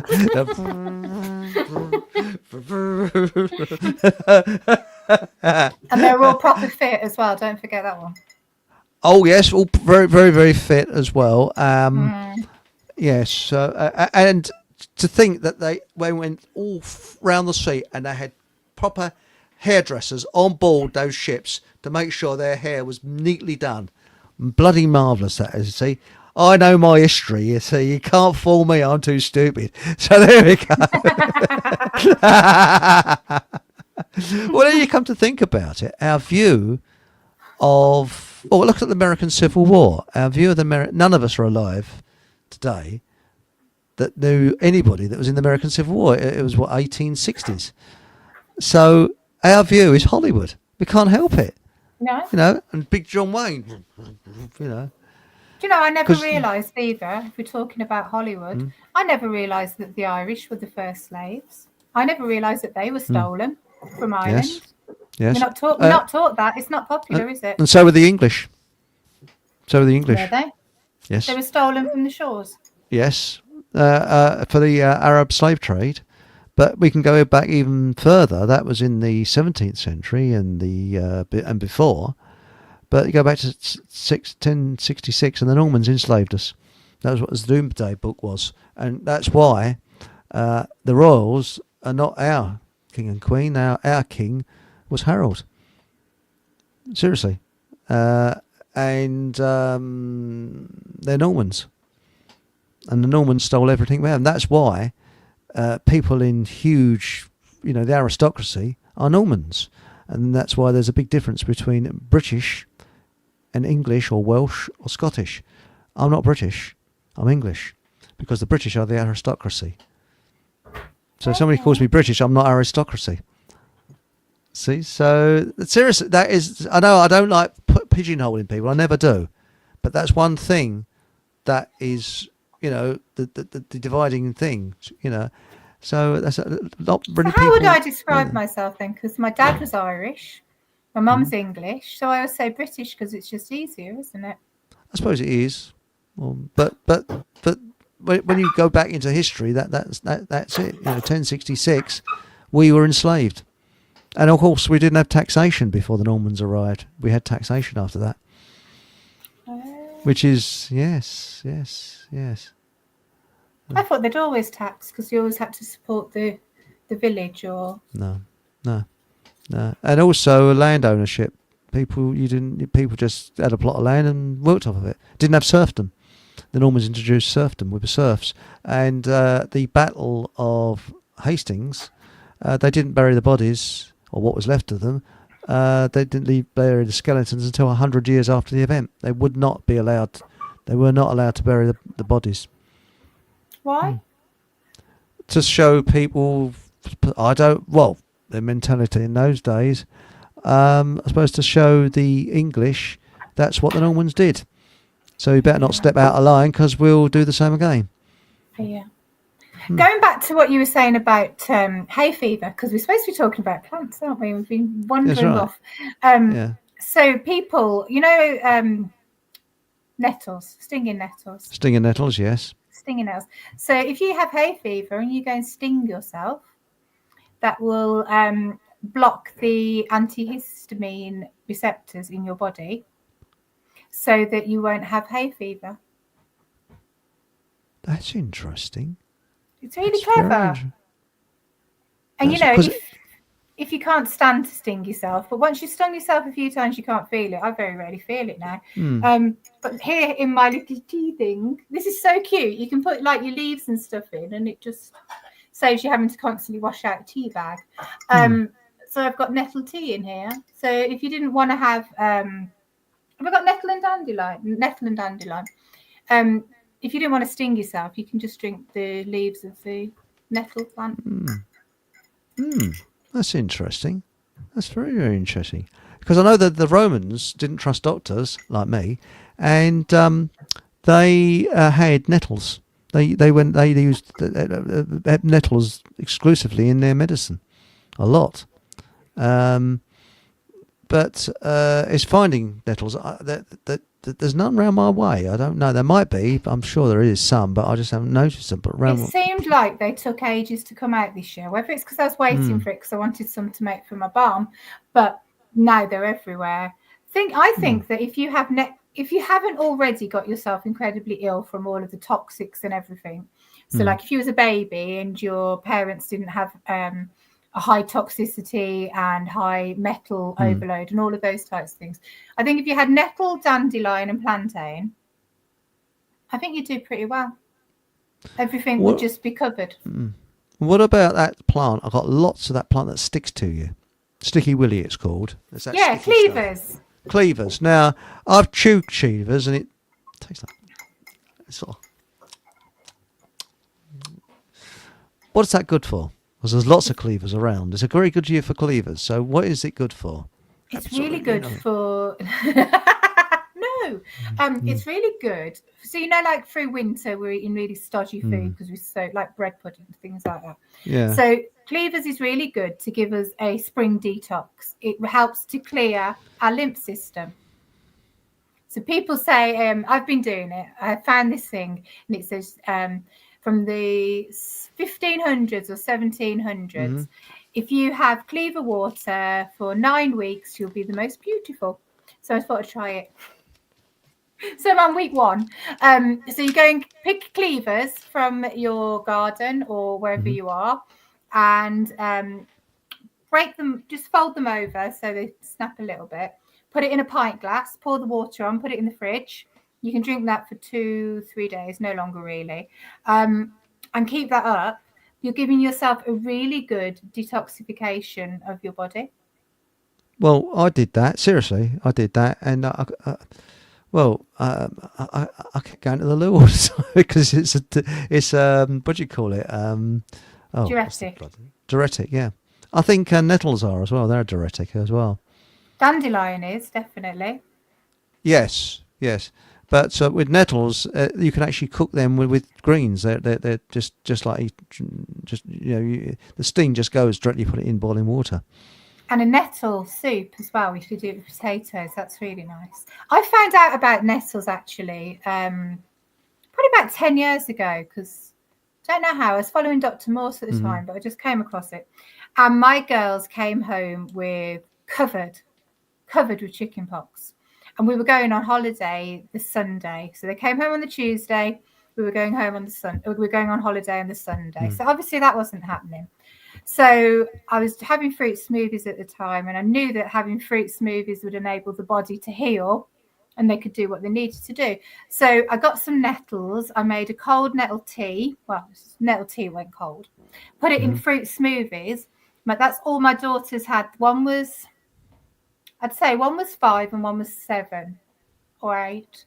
And that was all they had for 3 days. All their spots came out, scabbed over, went to the doctors on the Monday, got the letter so that we could go on holiday for the next Sunday. No one's stuff comes out that quick. But nettles, because it cleanses your blood, it's brilliant. What you were saying about the Romans using that to heal. Everyone whose kid gets ill, I say, make a nettle tea. They don't have to drink it. They can put their hands in it. Holly told me this. You put your hands in this for 10 minutes and it's still going to give you the effects of drinking the tea. And it will get all of that icky virus out of your thing. It will cleanse your blood. You'll just feel so much better. So, putting it another way, you could actually put your feet, because your feet absorb better than I think the rest of your body. You could have a bowl of nettles in and put your feet in that, nice and warm, and sit there, you know. But I actually had chicken pox when in my late 40s. So you got shingles? No, because I never had chicken pox before. So it was chicken pox. And not very nice when you're in your late 40s. It's everywhere.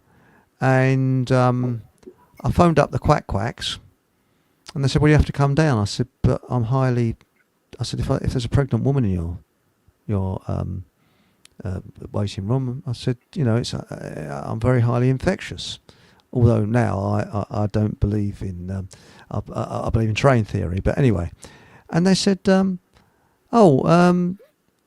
said, well, they said, well, come down. I said, but I can't drive like it. She said, well, get the steering wheel, put it in your stomach, just drive a few yards and then stop. What are they doing? What? And luckily my dad was alive in those days, so he drove me down there. And I went into the waiting room. When I went in to see the quack, he said, what are you doing down here? I said, well, I was told to come in.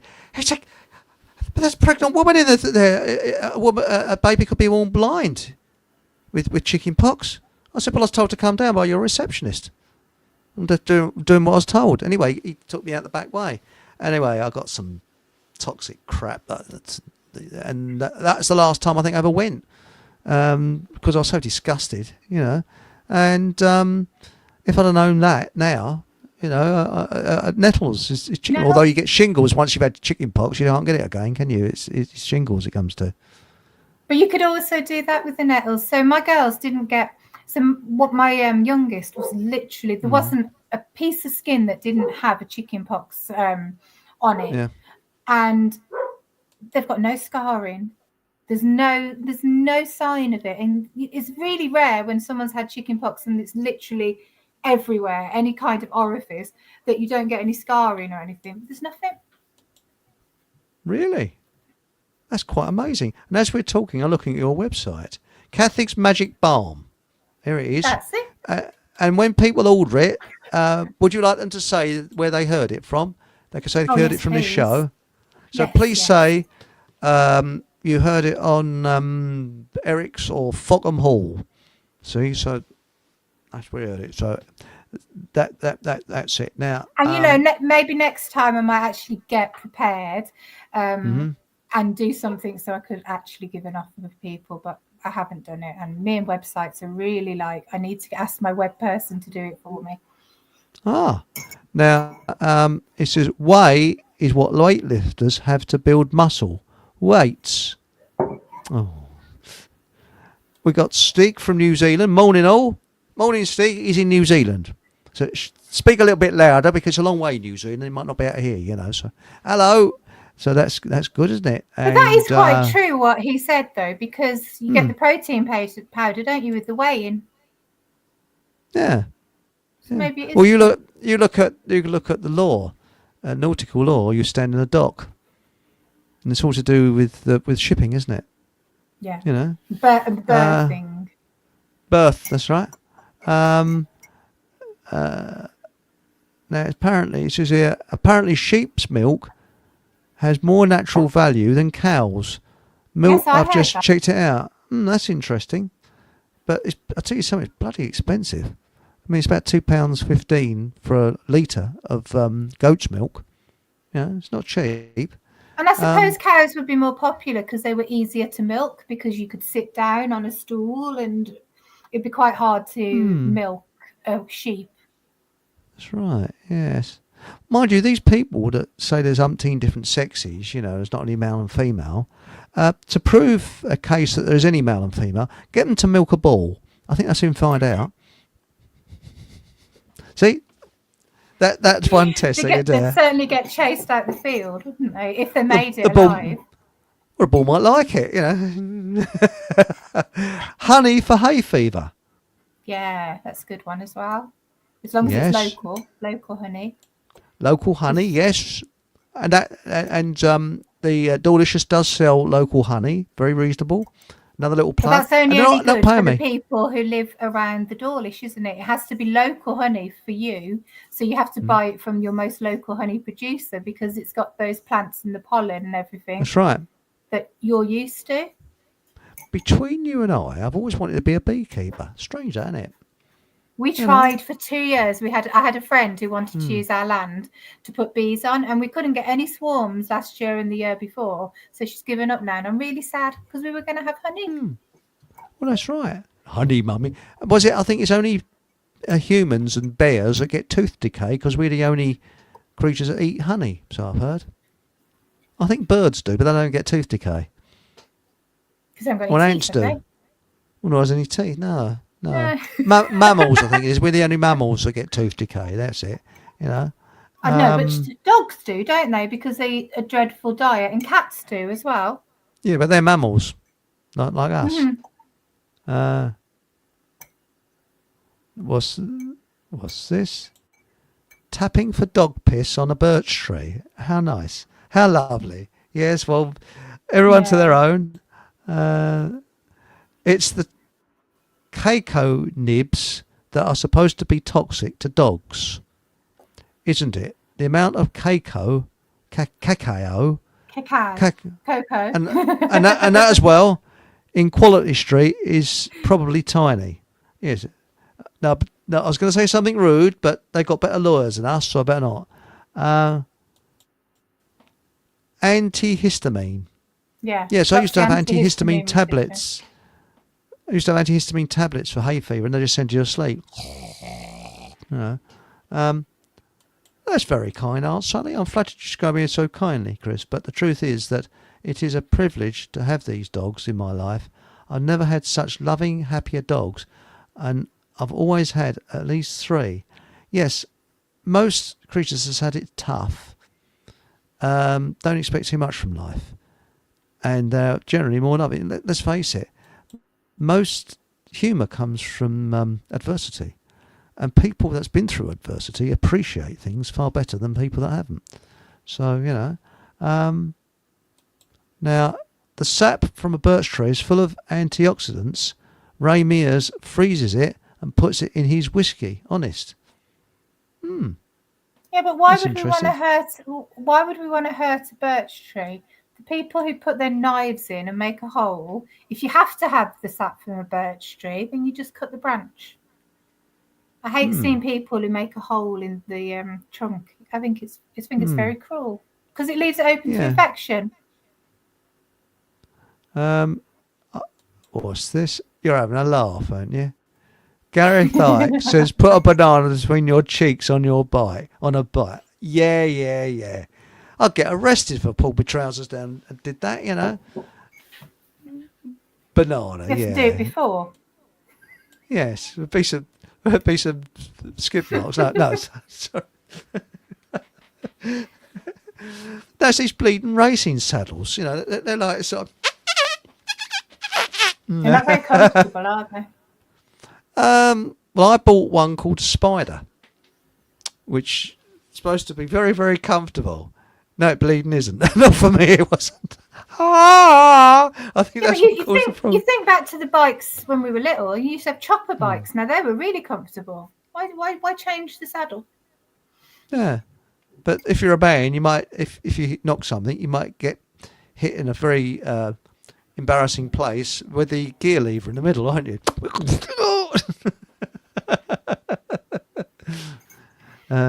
Now, Hachi says shop bought chocolate is okay for a dog when the cacao content is up to 70%. Laugh out loud. Oh, please don't tell my dogs that. I just tell them No. they can't have chocolate. Didn't work my kids, but dogs. I suppose the sheep milk is better than dog piss. Yeah, I suppose it is really, isn't it? You know. I think there's a lot that's better than dog piss, to be honest. Yeah, strange, isn't it? Although my friend was telling me that if you've got anything wrong with your feet, like fungal infection or anything, that if you soak them in your own urine, that's supposed to be really good. Well, they used to do that in the First World War to soften the leather of boots, didn't they? When they got army boots, they used to piss in put their boots in a bucket and piss in it. How's that going to help athlete's foot? I don't know, but I don't know, but apparently it wears the leather in quicker, even though your boots smell of piss. But I would have thought that would be the least of the smells are on a battlefield. So Well, that's what they used to use to tannalise the leather, wasn't it? That's where pots of pissing and everything comes from. That's right. Yes, it's like snakes, isn't it? Mummy. They next door won't let me hiss in their pit. Don't worry, dear. I remember when they didn't have a pit to hiss in. Sorry. It's a terrible one. Has anyone drunk their own piss? No, but No. Allegedly Dave has. I've not myself. Urine therapy just sounds a bit too much. No, that is a therapy, isn't it? People drink their own piss. Yeah. Step too far. Fine brew here, you know. I'll stick with my metal, thank you. Mind you, there are certain cafes you can go to where you can buy a cup of tea and that tastes just like your own piss. So there we go. Going to I better not say the name, go into a fast food restaurant and buy their tea. Yeah, that tastes like it. I need to put a new advert in the front of my book. I can advertise your shop, if you like, as the old sponsor will no longer be in business. This is not a very good advert. So, that's it. So, the attention of Kathy. So Nathan is prepared to advertise your shop. That's very kind, isn't it? That's very, very kind, Nathan. I shall be in touch. Thank you very much. And when I've finished the Fockham Hall Times, which takes a month of Sundays, you can have an advert in that. Oh, thank you. Because the Fockham Hall Times is the newspaper. It's award-winning journalism in it. Do you know that? Yeah. Do you know who gave the award? I did, and I'm not a journalist. You did. Well, you know, when you've been bullshitting as long as I have, you know, you become an expert at it. You know. Well, so many of these awards. Yeah. I get these things through emails saying, "Oh, you've been Healing from Within has been selected as this thing from Birmingham." I'm like, I'm not even in Birmingham. And if you pay all this money, you can have an award. And I'm like, that doesn't mean much, does it? No. I mean, look Tony Blair. He's had so many awards for what? He's an asshole. Can we have a raspberry and salute to Mark Drakeford? Who's Mark Drakeford? Oh, he's the Welsh thing, isn't he? Is he the Welsh Prime Minister? Hang on, I'll just look him up. Mark Drakeford. Mark. I'm so terrible. I do not follow politics at all. Yes, he's the Welsh politician. Ah, yes, he's got a face like a sack of spanners. That's the one. Yes. Yes, and he introduced the 20-mile-an-hour thingy. Ah, that's it. Well, with pleasure. To Mark, what's his name now? Mark Drake. Mark Drake. He does a double one. That's an American one as well. Bastard. Actually, when you're on a bike, that is very, very dangerous. I mean, I cycle like a motorist because I love both motoring and cycling. You know, I like. I've just enjoyed. And when you're in a car, I sort of loathe. What annoys me is cyclists that are stuck out in the middle of the road who you can't get by. But they do that because of all the bloody potholes. But Yeah. 20 miles an hour, you cannot get past a cyclist at 20 miles an hour because a cycle's doing about, what, 15, 16, something like that. So you That's just the haven't same got... thing, yeah. So you sort of... And in low gear, it pollutes more, doesn't it? Seriously, you got more pollution coming out the back. It's So when just you're... absolutely ridiculous. Please, Kat, don't do that. I went to Lancashire, Blackburn-ish area, and in Wales we don't really have many potholes, and I could actually see what everyone was on about with potholes because went into Lancashire, and the whole road was full of them. So all of my memes where everyone's talking about potholes and stuff, I could actually see why they were doing it. In Wales, we're quite lucky we haven't. Really? Oh, in Yeah. Hertfordshire, I think there's award-winning potholes. They've been there so long. I think you need a fishing license because you can fish out. Seriously, I couldn't believe how joking. big they were, and they were, there was so many all along the road, and I'm like, oh God, we're right. Yeah, there's a road near me. It's on a roundabout. That pothole's been there about 10 years. Right, here we go. This is Paul. Any recommendations for a hernia? A hernia? Oh, that's nasty. I'm currently using aloe vera and magnesium to help ease the discomfort. So, are you getting the hernia treated? Are you just you taking anything? Are you taking painkillers? Yeah. So if you could answer. So you're just applying aloe vera onto your skin. Magnesium. Well, my magic balm would help with that discomfort, but I think a hernia's. You'd need something astringent, I would imagine, maybe to help. I can look into that and get back to you. Yes. Well, we could actually have these sort of list them. In fact, it might be a good idea if the next show we do, we have a lead up to it. So what happens is on my Thursday, sorry, not Thursday, Sunday, Monday show, I say tune in on such and such a date. Please have your questions. Please tune in, and because people need to know in advance, and that might be a better idea. Because I've got my Telegram channel, which please go on to Telegram because that's where most of the information is. I do use ask about Facebook, but I prefer Telegram. I tell you what, I love Facebook. I meet everybody on Facebook.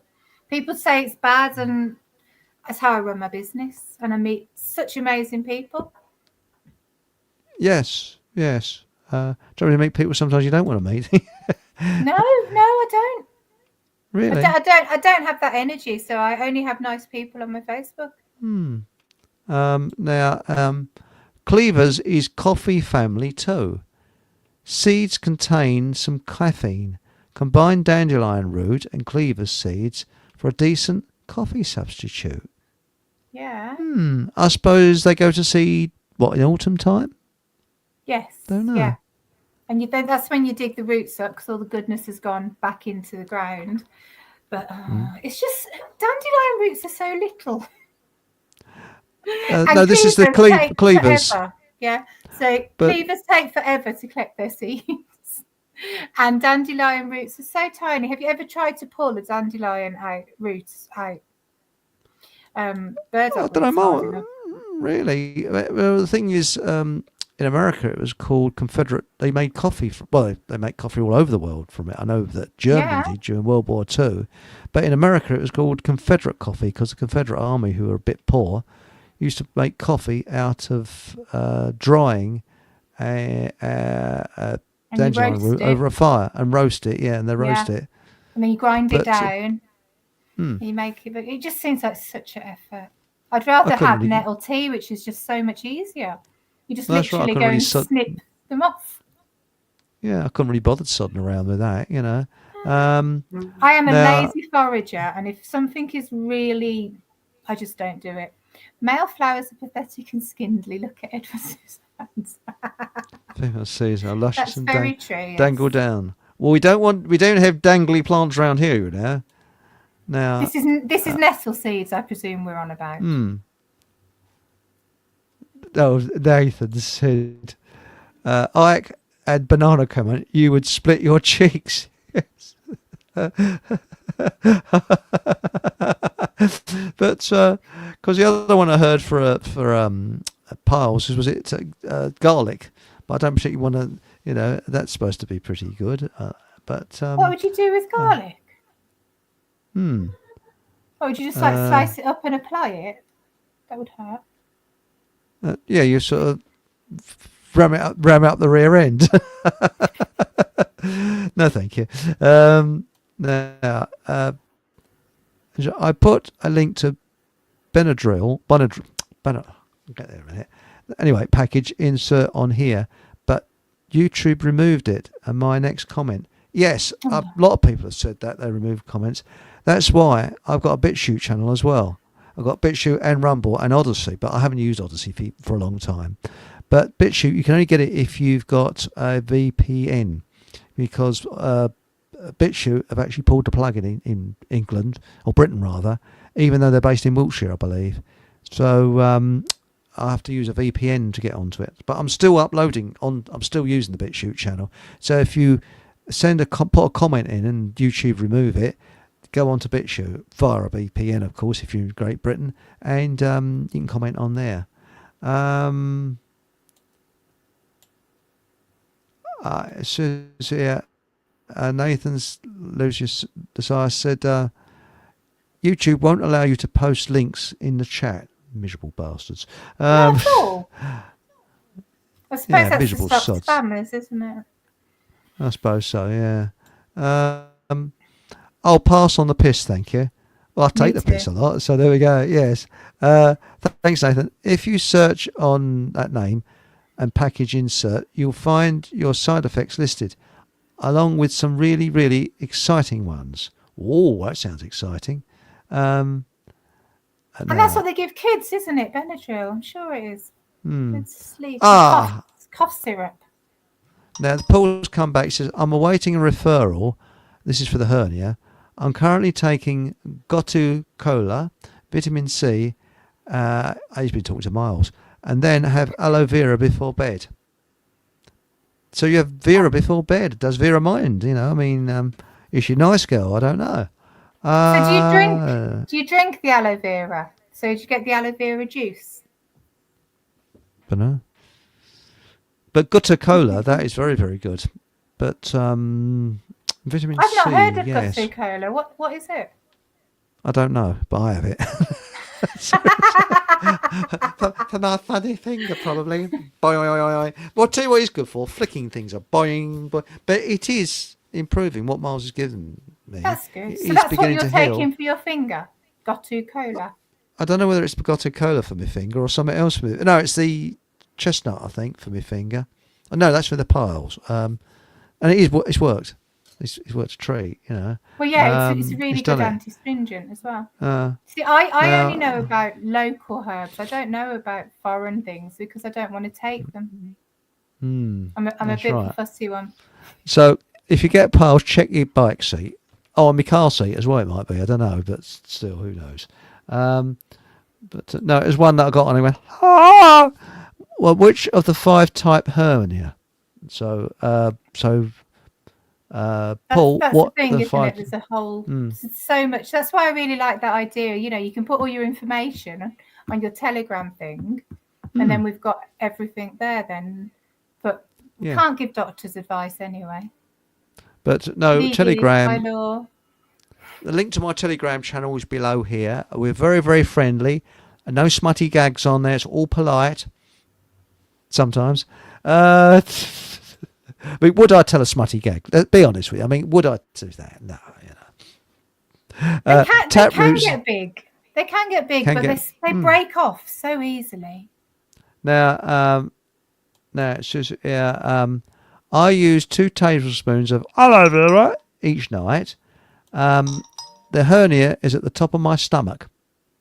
So the aloe vera juice is for your stomach to help with indigestion and all that kind of stuff. I wouldn't imagine that it's helping per se with the hernia. But there are lots of different types of hernias. So the hernia is the top of my stomach, and Gotu Cola, I call it Coca-Cola. Oh, it's from Asia, so not native. It's parsley family. Oh, there you go. That's why I don't know about it. So that's interesting. That's it. So with foraging, I mean, I've been on one of these foraging things, and it's very, very interesting. A gentleman took us round, and that was the one where he said, bring a cooker with you. You see, not a big, not from your kitchen, but a small one, which you can boil things, make tea and things. So I thought, well, sod that. I'm not taking my Primus stove with me, a bloody great thing, because I like Primus, very, very good, excellent stoves they are. And I've also got a gas stove, and I thought I'm not taking that. So I made one out of a couple of tin cans, and it was a bit. And what happened? I ain't going to show off now, because it cost me absolutely nothing to make. Everybody was having trouble starting their stoves. And I'm boiling water like it's going out of fashion. Is that a rocket stove that you made? No. Call it a rocket stove. No, rocket stove is something completely different, because actually it heats up like a tube, and it's the gases and it's one of the most efficient stoves. No, this was out of 2 tin cans. I actually made one live on air with Chris the gardener. He's watching me, and he was almost having a pink kitten. He's going, because I had a Stanley knife. I was going, and he's frightened I'm going to sever an artery. But you can make one, and I'm hoping to do with Survival Steve some survival short videos on different survival things. Cool. And I make they're called penny stoves. And you can make a penny stove from 2 Coke cans. It's very easy, and I'll show you a picture of my where is it? My penny stove in action. Where is it? It's here somewhere. Here it is. Come on, there it is. And I'll just hang on. The comment is going through it, but hang on. I'll just remove that. I've just removed the comment, because there we go, and go back to here, and there it is. Oh, still got one on there, but you can just about see it. I can't get, but below there, what I did is it's just 2 Coke cans, and you see a woman there with a tea bag coming up to me saying, "Excuse me, can I have some boiled water, please?" And I've got a Dutch saucepan there, ex-army saucepan. I've got tin cans, very, very lightweight, and very efficient. Yeah. Yes. And it worked a treat. So I was well pleased with it, so there we go. So there it is. Saves taking a flask of water with you, doesn't it? Well, they said bring a cooker. So So everyone had to bring their own cooker. Yeah, and then Right. you made tea from different things, and then someone with a tea bag in her hand said, "Can you make me a cup of tea, please?" Because she had one of these posh stoves, she couldn't get it started. Yeah, but it's very easy to make a penny stove from 2 tin cans, and you don't need anything posh or anything like that, and it's very easy to make, as long as you don't sever an artery whilst cutting the Coke cans and things like that. Children can make, under supervision. Children can make them. But I make them, and they're very, very efficient. They roar, and there's different methods you can use to make a penny stove, and yes. Now, as Hereditous Getfoot says, Army Cadets Ally Mess Tins. That's right. Got them off of eBay. And make sure they're not aluminium, or if you're in America, aluminum. Make sure they're stainless steel. Or steel. Is that what alloy is? Alloy. Yes, a sort of that's right. But never aluminium. Keep as far away from aluminium as you possibly can. Even though it's very, very efficient. Because aluminium and humans don't go together very well. My Now, husband finally threw out all of our mm, non-stick pans. I've only been going on about them for ages. mm. Non-stick pans are awful. I don't have non-stick pans. My pans are stainless steel or cast iron, but they weigh a ton. But, That's the trouble.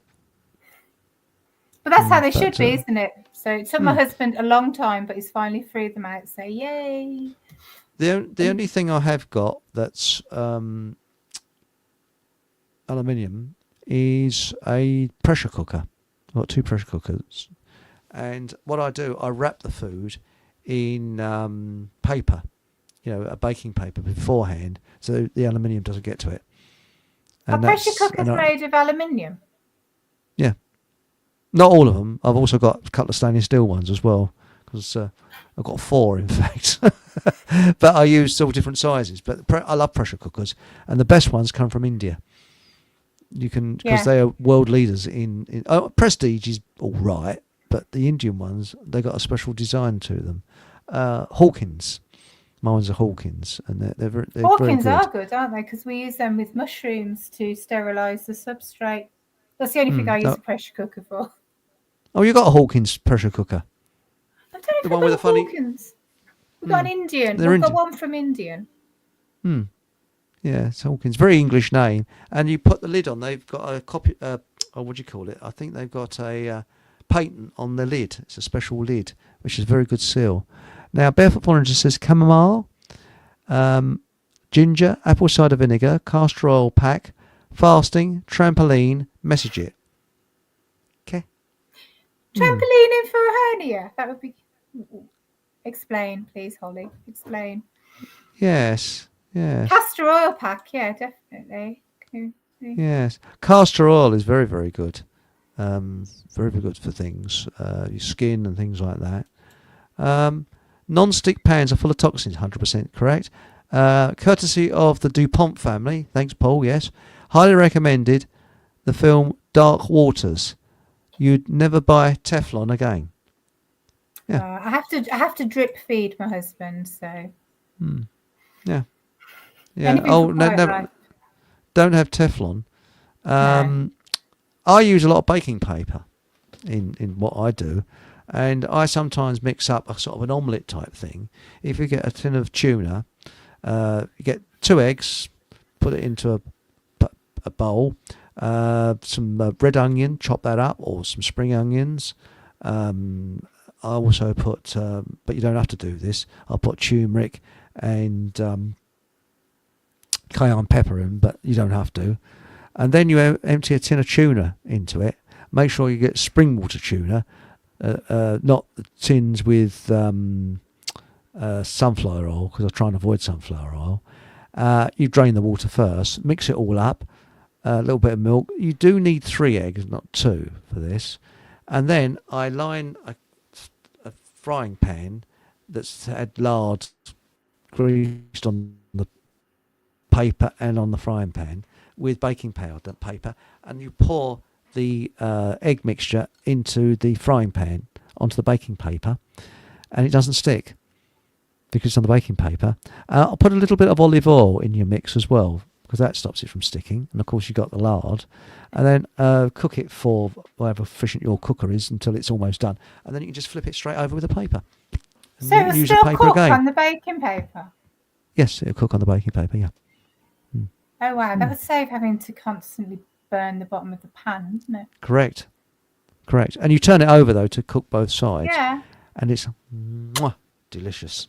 I'm going to try that, because I'm not having a non-stick thing. It's quite hard to, and our cooker doesn't work properly. It's just got one thing hot, and that's it. Oh, is it an Arga? It's just a really old, rubbish electric stove, and he won't replace it. So. Well, the other one is that if you make scrambled egg, put half a teaspoon, put some milk in a cup first of all, or in the bowl first of all, and put half a teaspoon of corn flour in. And I sometimes put turmeric in a little bit, and of course with cayenne pepper. I love that, Then put your eggs in, splish, splosh, splish, splosh, splish, splosh, splish, splosh. And it makes the consistency of the scrambled egg better with the corn flour. Oh, okay. There's another one that I do. So That's my favourite childhood food. Whenever I'm feeling like I need an extra comfort, I have really like sloppy scrambled egg on toast because it makes it all soggy. I've never done the corn flour. Well, the thing is, my mum she never used to do that, but she used to make scrambled egg. I've only started doing that recently. But whenever I was ill or down, she'd give me scrambled egg. It always used to do the trick. It's funny that. I don't know if it's psychosomatic or what it was, but I love scrambled egg, you know. But now, air fryer full of Teflon. Give me convenience food or give me death. Yeah. Give me convenience. Sorry, not food. It's give me convenience or give me death. Yes, I agree with you. Yeah, but I've got an air fryer. But what I do, I line it with baking paper, which helps a little bit. You know, that's one of my things. Because you can get those little pockets, can't you? That you put in, like little baking paper trays. Things. You can, yes. I'm very careful with plastic though, because you can get these toasty things you put in toasters, and they're plastic, and I'm a bit careful with plastic. Paul, it can be uncomfortable sometimes. Depends. We're talking about hernia. Paul's hernia. Depends what I've eaten a lot of the time. Sometimes it itches, and sometimes if I turn over in bed, it can be painful, just very briefly. Yes, I understand that. It's awful. And Nathan said, what's he said? Paul, sounds pretty bad then. I knew a doctor who once recommended sit-ups for hernia. Sounds very counterintuitive. Apparently, it's important to strengthen the abdomen. Could make worse though. That's the thing, isn't it? You just don't know. Now, Barefoot Forager's come back. Rebounding for hernia. Have a search. Rebounding. There was an interesting 2010 study, but they did it on pigs. So they had pigs on a trampoline. How funny. How? God knows. Yeah. How do you make a pig jump? That sounds like one of your jokes. That's right. I mean, I'll tell you something. I had a heel spur problem once, and I could hardly walk with it. So, and I know what it was. I wore these bloody open-toed sandals, or Jesus boots, as they're called, in the summer, and that's what they did. And I tend to, oh bloody hell, here it comes. Give it ointment. Yeah, yeah, that's Nathan. And it was really, really getting me down. So I looked on YouTube, and what I like about YouTube is you can find the very best sort of experts on certain things. And it's one of these sports blokes who works with the sportsmen and that. And he showed you exactly how to massage it. I did the massage exactly as this bloke said, and it went the next day. Amazing, isn't it? Yeah. All that knowledge is gone because it's just so much more money making to go to the doctor and go to the pharmacist and have a pill. Well, I sometimes when I if I walk, I mean I'm about 40 minutes walk, half an hour, something like that. Walk from a out of town superstore, and sometimes I walk there if it's a nice sunny day. In the winter I'll walk there. In the summer I'll cycle there, and I have to go near a doctor's surgery. And opposite this doctor's surgery is a chemist. And you see the people, one after another, walking out with their prescriptions in their hands, walking into the chemist, and then walking out the chemist with their little doggy bags, walking along. And most of them are obese. Yeah, and very, very ill and unhealthy. And very ill and unhealthy, yes. Yes. But I think the way they look at it, if you went to the quack with pains in your feet, they'd send you to a specialist and all this, that and the other. But what you should have done is looked at your feet and said, try and exercise up with your shoes. Because it might be your shoes are too small. And they don't look at the obvious because they get money. To me, it's just a joke. It really is. Now they'd just tell you to take paracetamol and they wouldn't tell you anything because you can't get an appointment. I think Why it's a good is it? idea that you can't get an appointment because it makes you look at other things. People don't see it Yes. like that. Well, why is it getting? Why is getting up at 6 a.m. like a pig's tail? It's twirly. Oh, bloody hell! Another one I call it 6 o'clock because you say, oh my God, it's so early. Well, you're right. You see, because did you know that the um, Paul English and myself are starting the Fockham Hall Party? Okay, the political party that could never be elected. Seriously. And what it'll do, it'll give you the list of questions that you ask, Harry asks politicians when if they knock round your door, or if oh, well, hello, it's Paul. Just a minute, Paul, Paul Mohammed, and and the first question, of course, will be, what is your party prepared to do to outlaw usury? They'll be off your step at that point, or they'll run a mile. But also abolishing the current NHS and introducing a natural health service. I'm now venturing into things. Like that. No, I'm now venturing into areas that YouTube, the klaxon's probably starting to warm up in the head office. So this is reserved for my Rumble channel when I can talk about naughty things and say rude words. So there we go. But I could say a lot more, but I won't.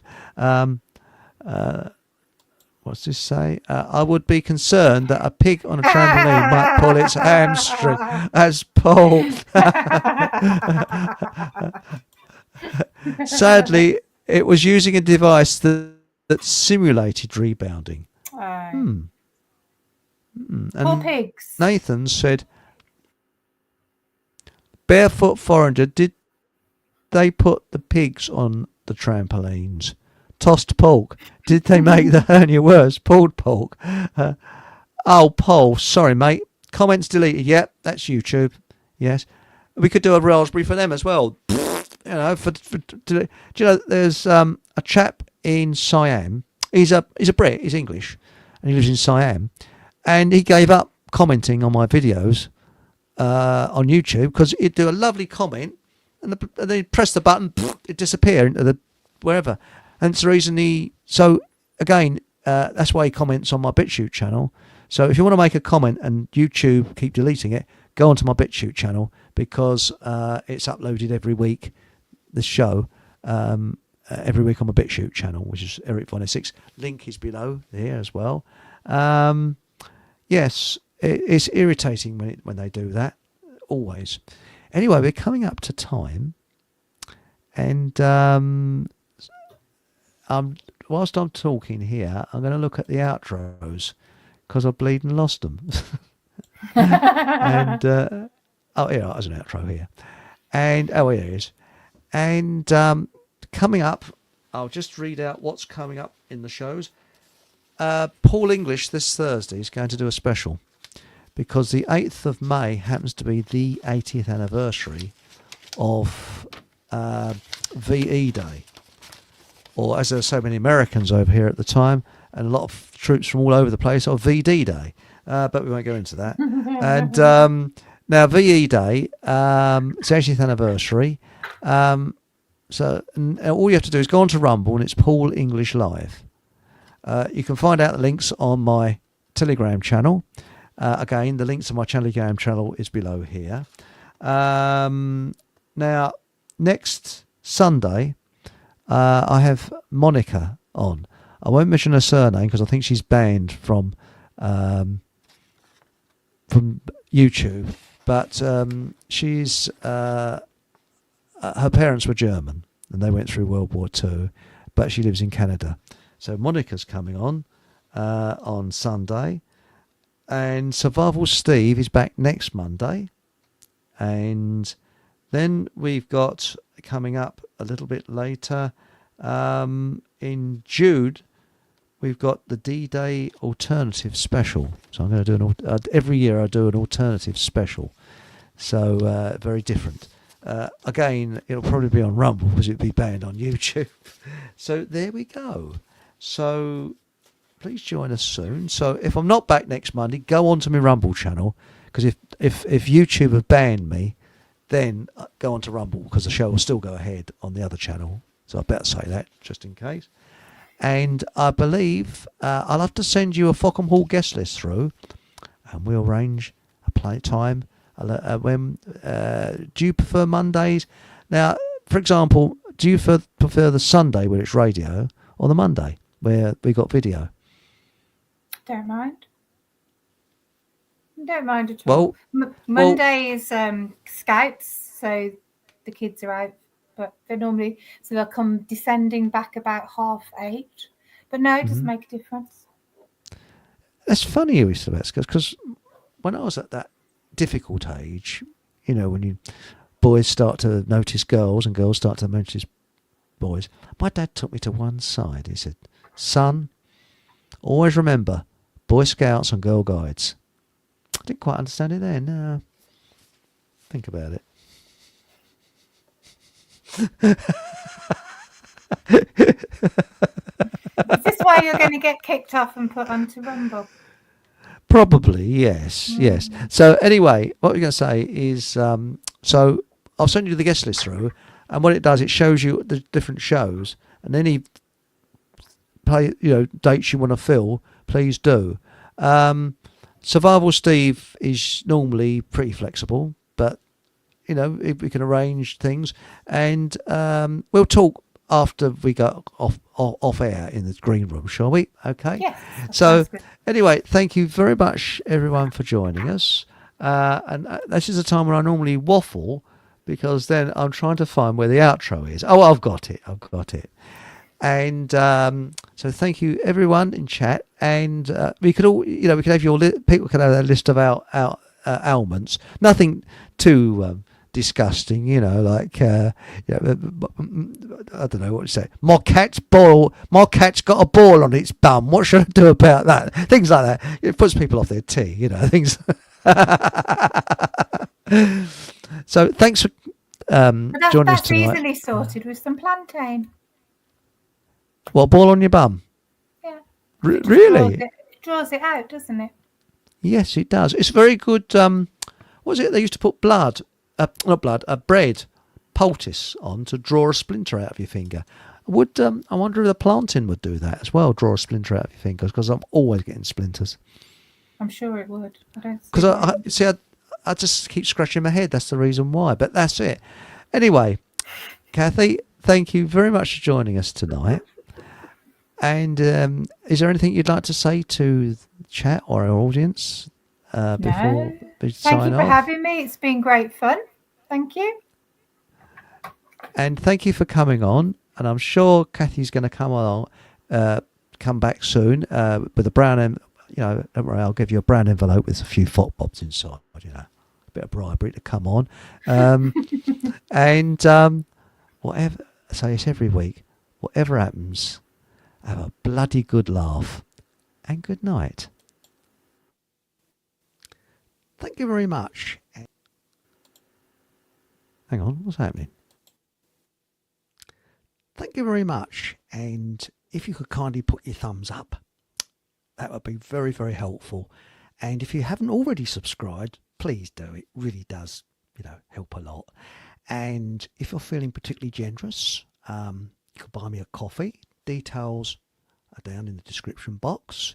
And of course, there's the website, all the W's, fockhamhallradio.com. That's long here.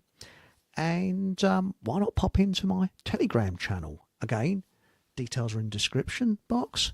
And also, you could also have a look at my Facebook page as well. That's also in the description box as well. Thank you very much, and good night. Or if you're